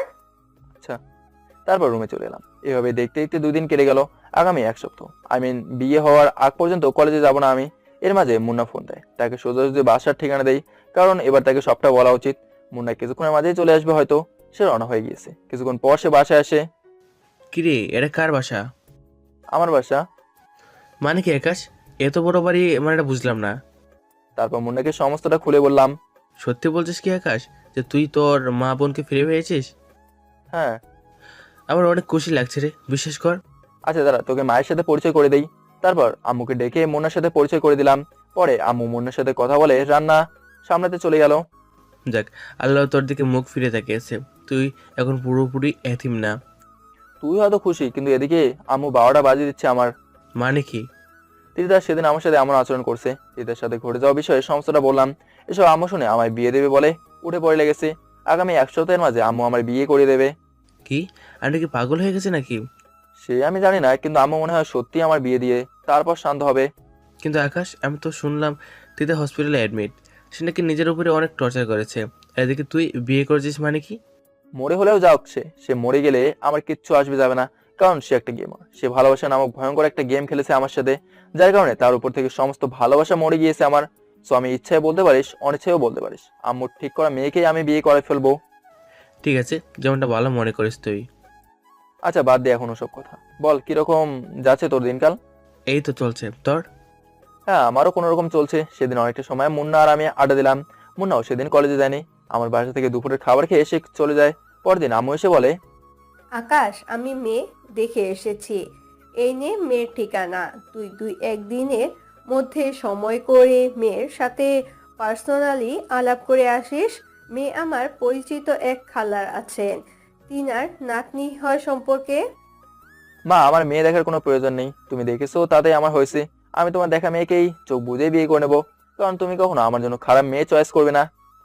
তাও একবার দেখে নে। না মা, আমার দেখার প্রয়োজন নেই। আচ্ছা ঠিক আছে, তোর যেমনটা ইচ্ছে। তারপর মা চলে গেল, আর বাসার বাইরে সময় কাটাতে লাগলাম। এই সপ্তাহের শুক্রবারেই বিয়ে আমার। দেখতে দেখতে বিয়ের দিন চলে এলো। বাড়ি ভরা লোকজন, মায়ের অফিসের কলিগ আর অনেকে এসেছেন বাসায়। ভাবতেই কেমন যেন লাগছে নিজের ভেতরে, যে আর একটু পরেই অপরিচিত একটা মেয়েকে আপন করে নিতে হবে আমার। এসব ভেবে হতাশার কাজ করছে নিজের ভেতরে। ঠিক তখনই আম্মু এসে পাঞ্জাবি পায়জানা দিয়ে গেল। এই যে এইসব পরিধান করে বের হয়ে আসেন রুম থেকে, একটু পরে মেয়ের বাড়িতে যাব আমরা। আম্মুর কথা মতন সেসব পরিধান করে বের হলাম। তারপর সবাই মিলে মেয়ের বাড়ির উদ্দেশ্যে রওনা হলাম। গাড়ি করে রওনা হয়েছি। যত এগোচ্ছি ততই ভেতরটা ধুকপুক করে কাঁপছে, কারণ কি হতে চলেছে নিজের সাথে বুঝে উঠতে পারছি না। আজ যে আমার বিয়ে, সেটা আমার স্বপ্ন মনে হচ্ছে। মনে হচ্ছে যেন কোনো এক ধরনের ঘোরের মাঝে আছি আমি। এসব নিয়ে ভাবতে ভাবতে মেয়ের বাড়ি পৌঁছে গেলাম। মুন্নাও আছে আমার সাথে গাড়িতে। মেয়ের বাড়িতে নামার পর বরের প্যানেলে আমায় বসিয়ে দিল লোকজন। ধরে ধরে বলতে মেয়ের বাড়ির লোকেরা বরের প্যানেল পর্যন্ত নিয়ে আসলো আমায়। আমি চুপচাপ সেখানে বসে আছি। মানুষজন কিছুক্ষণ পর পর ফোনের ক্যামেরা বের করে আমার ছবি তুলছে। সে লেভেলের বিরক্ত লাগছে এসব দেখে, তাও চুপচাপ ঝিম ধরেই বসে আছি। মুন্না আমার পাশে স্টেজের সামনে দাঁড়িয়ে আছে। তখন মুন্নার পকেটে থাকা ফোনটা বেজে ওঠে। সে ফোনটা রিসিভ করে কথা বলে। কে ফোন দিয়েছে কে জানে, কিন্তু সে কথা শেষ করে এক লাফ দিয়ে স্টেজের উপরে উঠে গেল। মুন্নার এমন আচরণ দেখে ভ্যাপাচাকা খেয়ে গেলাম। আকাশ, তুই তাড়াতাড়ি এখান থেকে চলে আমার সাথে আয়। দিদা নাকি গুনে গুনে নিঃশ্বাস ফেলছে। তার হাতে আর বেশি একটা সময় নেই। সে বড় বাড়ির সাথী হয়ে যাবে অল্প কিছু সময়ের মাঝেই। তারপর তুই দরকার হয়ে এসে বিয়ের কাজ সম্পন্ন করিস।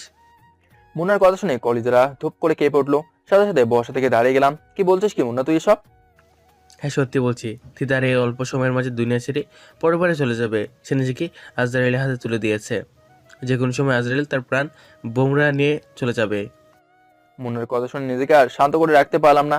তপাস করে স্টেজের উপরে বসে পড়লাম। ফুপিয়ে ফুপিয়ে কান্না করে দিলাম। মনের ভিতরে খালি একটাই কথা বাড়ি খাচ্ছে, যে আমি হয়তো অনেক বড় কিছু হারাতে চলেছি নিজের জীবন থেকে। এতদিন হয়তো রাগের কারণে ভালোবাসাটা চোখে পড়েনি, কিন্তু আজ মানুষটার মৃত্যুসজ্জায় কাতরাতেছে শুনে নিজেকে দুনিয়ার সবচাইতে বড় পাষাণ মনে হচ্ছে। এসব ভাবতেই কান্নার মাত্রাটা আরো বেড়ে গেল। আকাশ প্লিজ, এভাবে ভেঙে পড়িস না। আর এখন কান্না করে সময় নষ্ট করাটা অনেক বড় ধরনের বোকামি হবে। তার সাথে ভালো হবে তাড়াতাড়ি হসপিটালে পৌঁছানো আমাদের। হ্যাঁ মুন্না, তুই ঠিকই বলেছিস, আমাদের এখন তাড়াতাড়ি হসপিটালে পৌঁছানো উচিত। সে মুহূর্তে বিয়ের স্টেজ থেকে নেমে মুন্নার সাথে হসপিটালের উদ্দেশ্যে রওনা হলাম। বিয়ে বাড়ির সকলে হা করে তাকিয়েছে আমার দিকে। সবাই একটাই কথা হচ্ছে যে বর এভাবে পাগলের মতন ছুটে কোথায় পালাচ্ছে। কিন্তু আমি আর পেছনে ফিরে তাকাইনি। মুন্নাকে সাথে নিয়ে সোজা হসপিটালে এসে উঠছি। হসপিটালে এসে তিদার কেবিনে তালাশ করতে লাগলাম। খুঁজতে খুঁজতে তিদার কেবিন পেয়ে গেছি, কিন্তু কেবিনের সামনে টুল প্লেট লাগানো, যে কেবিনে প্রবেশ করা নিষেধ। তাই কেবিনের সামনে দাঁড়িয়েছি। হঠাৎই একজন ডক্টর এসে বলল, আপনারা কারা? ডক্টর আমরা তিদার লোক, সে এখন কেমন আছে? ও আচ্ছা, আপনারা তাহলে সেই রোগীর লোক যে নিজেকে মৃত্যুর মুখে ঠেলে দিয়েছে। ডক্টরের কথা শুনে কলিজাটা মোচড় দিয়ে উঠলো। ডক্টর, আমার ত্রিধা এখন কেমন আছে? আমি তার সাথে একটু দেখা করব। পেশেন্টের অবস্থা ভালো না, আমরা তার সাথে কাউকেই দেখা করা অ্যালাউ করছি না। পেশেন্টের বাবা মাও ওয়েটিং রুমে বসে বসে অপেক্ষা করছে। পেশেন্টের মা বাবাকেও এই কয়দিনে খালি মাঝে একবার দেখা করে অনুমতি দেওয়া হয়েছে। সো বড় স্যার আসুক, পরে সবাইকে দেখা করে অনুমতি দেওয়া হবে। এখন গিয়ে পেশেন্টের মা বাবার সাথে বসে অপেক্ষা করুন। ডক্টরের কথা শুনে ভেতরটা ফেটে যাচ্ছে, কিন্তু যত যাই হোক না কেন এখন কিছুই করার নেই আমার। সো ডক্টরের কথা মেনে নিয়ে ওয়েটিং রুমে চলে গেলাম। সেখানে গিয়ে দেখি তিতারা বাবা আর মোটামুটি বয়স্ক একজন মহিলা বসে আছেন। তাদেরকে দেখে বুঝতে বাকি নেই যে এই দুজন তিতার বাবা আর মা। যদি অবশ্যই তিতার বাবাকে আমি চিনি। তিতার বাবা আমাকে দেখতে পেয়ে অসহায় চোখে তাকিয়ে আছে আমার দিকে, মনে হয় যেন তারা আমাকে কিছু একটা বলতে চায়। এই যে আঙ্কেল, কিছু বলবেন? আর আপনারা এমন হতাশ হবেন না, দেখবেন তিতা ঠিক হয়ে যাবে। না বাবা, কিছু বলার নেই। আর হতাশ নই আমরা। তবে হ্যাঁ, হতাশ থেকেও বড় কিছু সিরাজ করছে আমাদের মনের মাঝে। তারপর তিদার বাবা মাথা নুয়ে নিল। তিদার বাবার কথা শুনে অনেক খারাপ লাগছে। তিনি আমার সামনে মাথা নুয়ে রেখেছে। আজ তিদার এই দুর্দশার কারণে তিনি অল্প হলেও দায়ী, কারণ তিনি তিদাকে শাসনে রাখলে আজ তিদা এমনটা করতে পারতো না। তিদার বাবা আর কিছু করতে না পারলেও চুপচাপ দাঁড়িয়ে আছি। কিন্তু হঠাৎই দেখি আম্মু, তিন্নি আরো অনেক কজন লোক হসপিটালে, সাথে বধূ সাজে একটা মেয়েও আছে। দেখে বুঝে গেলাম এই মেয়ের সাথে আমার বিয়ে হওয়ার কথা ছিল। আম্মু এসে সোজা আমার সামনে দাঁড়ালো। আকাশ, ত্রিধার কি অবস্থা এখন? মা, তুমি কি করে জানলে তিদার কথা? জেনেছি কোনোভাবেই, কিন্তু এখন এটা বল যে ত্রিধা কেমন আছে? মা, কিছু জানি না আমি। ডক্টর আমাকে দিদার সাথে দেখা করতে দেয়নি, বলছে বড় স্যার আসলে তারপর দেখা করতে দেবে। তাই অপেক্ষা করছি, মায়ের সাথে কথা বলছি আর সাইলেন্টে কান্না করছি। যদি ভালোই বাসতিস মেয়েটাকে, তাহলে বিয়েতে কেন রাজি হলি? দেখলি এখন কেমন কষ্ট হচ্ছে তোর? মা, আমার দিদাকে চাই, সেটা যে করেই হোক। তাহলে এই যে মেয়েটাকে দেখছিস বধূ সেজে দাঁড়িয়ে আছে, তার কি হবে? সে তো তোর সাথে সংসার করার স্বপ্ন দেখে ফেলেছে। মা, আমি জানি না কিছু, আমার শুধু দিদাকেই চাই। মায়ের সাথে কথা বলছিলাম, ঠিক তখনই নার্স একজন এসে বলে গেল, পেশেন্টের অবস্থা ভালো না, আপনারা যে যে দেখা করার তাড়াতাড়ি গিয়ে করে আসুন। বড় স্যার দেখা করার পারমিশন দিয়েছেন। নার্সের কথা শুনে তাড়াতাড়ি তিদার কেবিনের দিকে ছুটে গেলাম। কেবিনের ভেতরে প্রবেশ করে দেখি তিদা বেডে শুয়ে আছে আর তার মুখে মাস্ক লাগানো, আর পাশে একজন ডক্টর দাঁড়িয়ে আছে। ডক্টর আমার তিদার কি হয়েছে? আকাশের কথা শুনে ডক্টর ত্রিদার হাত উঁচু করে সকলের সম্মুখে ধরে। কিছু দেখতে পাচ্ছেন আপনারা? তিদার হাতের অবস্থা থেকে পায়ের নিচ থেকে যেন মাটি সরে গিয়েছে মতন অবস্থা আমার, কারণ তিদার হাত আর হাত নেই। সে হাতে ছুরি আঘাত করে করে পুরো হাত ক্ষত বিক্ষত করে ফেলেছে।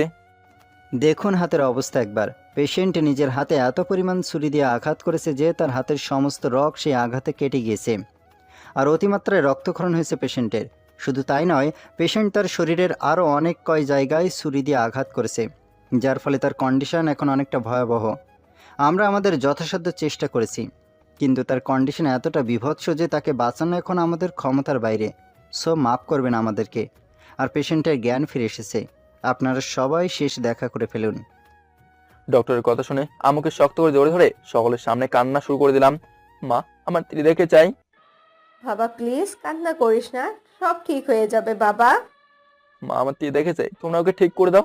মাকে জোরে ধরে কান্না করছি, ঠিক তখনই ত্রিদা আকাশ বলে ডাক দেয়। বাবা দেখ, ত্রিধা তোকে ডাকছে। তাড়াতাড়ি আম্মুকে ছেড়ে দিয়ে ত্রিদার কাছে গেলাম। ত্রিদা, কেমন আছো তুমি? যেমনটা রেখে গিয়েছিলে। কেন করলে ত্রিদা তুমি এমনটা? আর তোমার শরীরে এত আঘাত আসলো কি করে?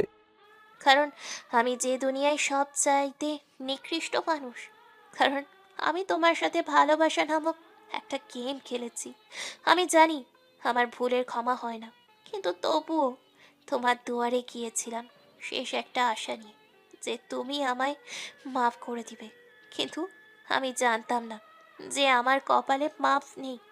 আমি যখন নিজের শরীরে ছুরি দিয়ে আঘাত করি, তখন তুমি বললে আমি মরলে মরে যেতে, কিন্তু তোমার কেন আঘাত করলাম? পরে তুমি আমায় রাগ দেখিয়ে সেখান থেকে চলে এলে। বিশ্বাস করো, সেই সময়টাতে নিজেকে দুনিয়ার সব চাইতে নিকৃষ্ট মানুষ বলে মনে হয়েছিল, তাই আর নিজেকে সামলে রাখতে পারিনি। ইচ্ছে মতো হাতে সেই ছুরিটা দিয়ে নিজের শরীরে আঘাত করেছি। আজ তার ফলস্বরূপ হসপিটালের বেডের উপরে শুয়ে মৃত্যুর সাথে পাঞ্জা লড়ছি। ত্রিদার কথা শুনে বিশাল রকমের ঝটকে খেলাম। নিজের পাষাণ মনে হচ্ছে নিজেকে। ত্রিদা, কেন তুই নিজের শরীরে এইভাবে আঘাত করলি বলতো? আমি এখন কাকে নিয়ে থাকবো? আমি যে তোর ভালোবাসে আবারও নিজেকে জড়াতে চাই। আকাশ, অনেক দেরি হয়ে গিয়েছে, আমার হাতে আর বেশি সময় নেই। ত্রিধা প্লিজ এসব অলক্ষণে কথা বলো না। আমি সত্যি বলছি আকাশ, আমার হাতে আর বেশি সময় নেই। আর এই যে মেয়ে, এইদিকে আসো। পাশেই আকাশের সাথে যেই মেয়েটার বিয়ে ঠিক করে রেখেছে তার মা, সে দাঁড়িয়ে আছে। ত্রিধা ডাকে সেই মেয়েটা তার কাছে যায়, আর ত্রিধা সেই মেয়েটার হাত আকাশের হাতের উপরে রেখে শক্ত করে চেপে ধরে আর বলে, হেই মেয়ে, আমার ভালোবাসা তোমার হাতে তুলে দিয়ে গেলাম। প্লিজ আমার পাগলটার খেয়াল রেখো, ওর দেখাশোনার কোনো কমতি রেখো না যেন, তাহলে উপরে গিয়েও আমি শান্তিতে থাকতে পারবো না। আর আকাশ, এই মেয়েটাকে জীবনের সবটুকু দিয়ে ভালোবেসো। মনে করবে এই মেয়ের মাঝেই আমি জীবিত আছি। তোমার ত্রিধা মরেও মরেনি, সে তোমার সঙ্গিনীর মাঝেই অমর থাকবে চিরজীবন। বলো, ওর দেখাশুনো করবে ভালো মতন, কখনো কমতি রাখবে না ওকে ভালোবাসতে। ত্রিধার কথা শুনে শরীরের রক্ত যেন এক জায়গায় এসে জটলা পেকে গেছে। এক ঝাটকা দিয়ে ত্রিধার থেকে নিজের হাত ছাড়িয়ে নিয়ে সজোরে চেঁচিয়ে কান্না করে দিলাম। তারপর ত্রিধাকে জোরে ধরে পাগলের মতন বলতে লাগলাম, ত্রিধা প্লিজ আমায় একা করে দিও না, আমার তোমাকে চাই। আকাশ, তুমি কি রাখবে না আমার কথা? আমি মরার আগে আমার শেষ ইচ্ছেটা কি তুমি পূরণ করবে না? ও ত্রিধা প্লিজ এভাবে বলো না। তাহলে বলো, আমার বলা কথাগুলো তুমি রাখবে? হ্যাঁ হ্যাঁ রাখবো আমি তোমার সমস্ত কথা। দেখি, এবার তোমার হাতটা দাও তো। আমি ত্রিধার কথা শুনে তার হাতটা এগিয়ে দেই। ত্রিধা আমার হাতটা নিয়ে আবার সেই মেয়েটার হাতের উপরে রেখে শক্ত করে চেপে ধরে। ইস, কত সুন্দর মানিয়েছে তোমাদের দুজনকে। আর আকাশ, আমায় ভুলো না যেন তুমি। আমি পরপারে গিয়ে খোদার কাছে শুধু তোমাকেই চাইব। আর শেষ একটা কথা বলে যাই উচ্চস্বরে, এই ক্ষণিকে দুনিয়ায় বেঁচে নাও বাঁচার মতো করে, নইলে বেলা ফুরিয়ে গেলে সময় পাবে না কাটানোর সময় পড়ে। দুনিয়ায় বহু এসেছে রংবাজ, কেউ নেই জীবনের তরে। দুনিয়ার বুকে যেই রংবাজি দেখিয়েছে, সেই দুনিয়া ছেড়েছে নিজের পতন করে। ত্রিধা কথা বলতে বলতেই হঠাৎ চুপ হয়ে যায়। কারোর বুঝতে বাকি নেই যে ত্রিধা এই দুনিয়ার মায়া চিরতরে ত্যাগ করে গিয়েছে। সেখানে উপস্থিত যারা ছিল সকলেই কেঁদে দিয়েছে ত্রিধা চলে যাওয়াতে। ত্রিধাকে সেই দিন এই দাফন করা হয়। এভাবে কয়েকদিন কেটে যায়। পরে আকাশের আম্মু মিলির সাথে আকাশের বিয়ে পড়িয়ে দেয়। যে মেয়েটাকে আকাশের আম্মু আকাশের জন্য ঠিক করেছে তার নাম মিলি। দেখতে দেখতে 4 মাস কেটে যায়, কিন্তু আকাশ এখনো ত্রিধার মৃত্যুর শোক থেকে বের হয়ে আসতে পারেনি। সে মিলিকে বিয়ে করেছে ঠিক, কিন্তু তার সাথে দরকার ছাড়া একলব্জ কথা বলেনি। একদিন রাতের বেলায় মিলি আর আকাশ বিছানায় শুয়ে আছে। তখন মিলি হট করে আকাশকে জড়িয়ে ধরে। আকাশ থেবড়া খেয়ে যায় মিলির কর্মকাণ্ড দেখে। সে চোখ পাকিয়ে মিলির দিকে তাকিয়ে আছে। কি হলো? আপনি এভাবে চোখ পাকিয়ে তাকিয়ে আছেন কেন আমার দিকে? এই মেয়ে আমায় জোরে ধরলে কেন? তুমি কি আমার মনের অবস্থা দেখছো না? এই যে, আপনিও কি আমার মনের অবস্থা দেখছেন না? না আপনার মাঝে কোনো অনুভূতি নেই? না নেই আমার ভেতরে কোনো অনুভূতি, কারণ সব অনুভূতি ত্রিধার মৃত্যুর সাথে দাপন হয়ে গেছে। আর এখন ছাড়ো তুমি আমায়। না, ছাড়বো না, আমি একদম ছাড়বো না। কারণ আজ অনেক দিন হলো আমাদের বিয়ে হয়েছে, কিন্তু আপনি সেই একা একাই থাকেন, আমায় এড়িয়ে চলেন। আমি কিন্তু ত্রিধা আপুকে বিচার দিব আপনার নামে। এই মেয়ে কি সব বলছো তুমি? হ্যাঁ হ্যাঁ, সত্যি বলছি আমি। আপনি এখন আমায় জড়িয়ে ধরে আদর করবেন, না হয়তো আমি ত্রিধা আপুকে বিচার দেব।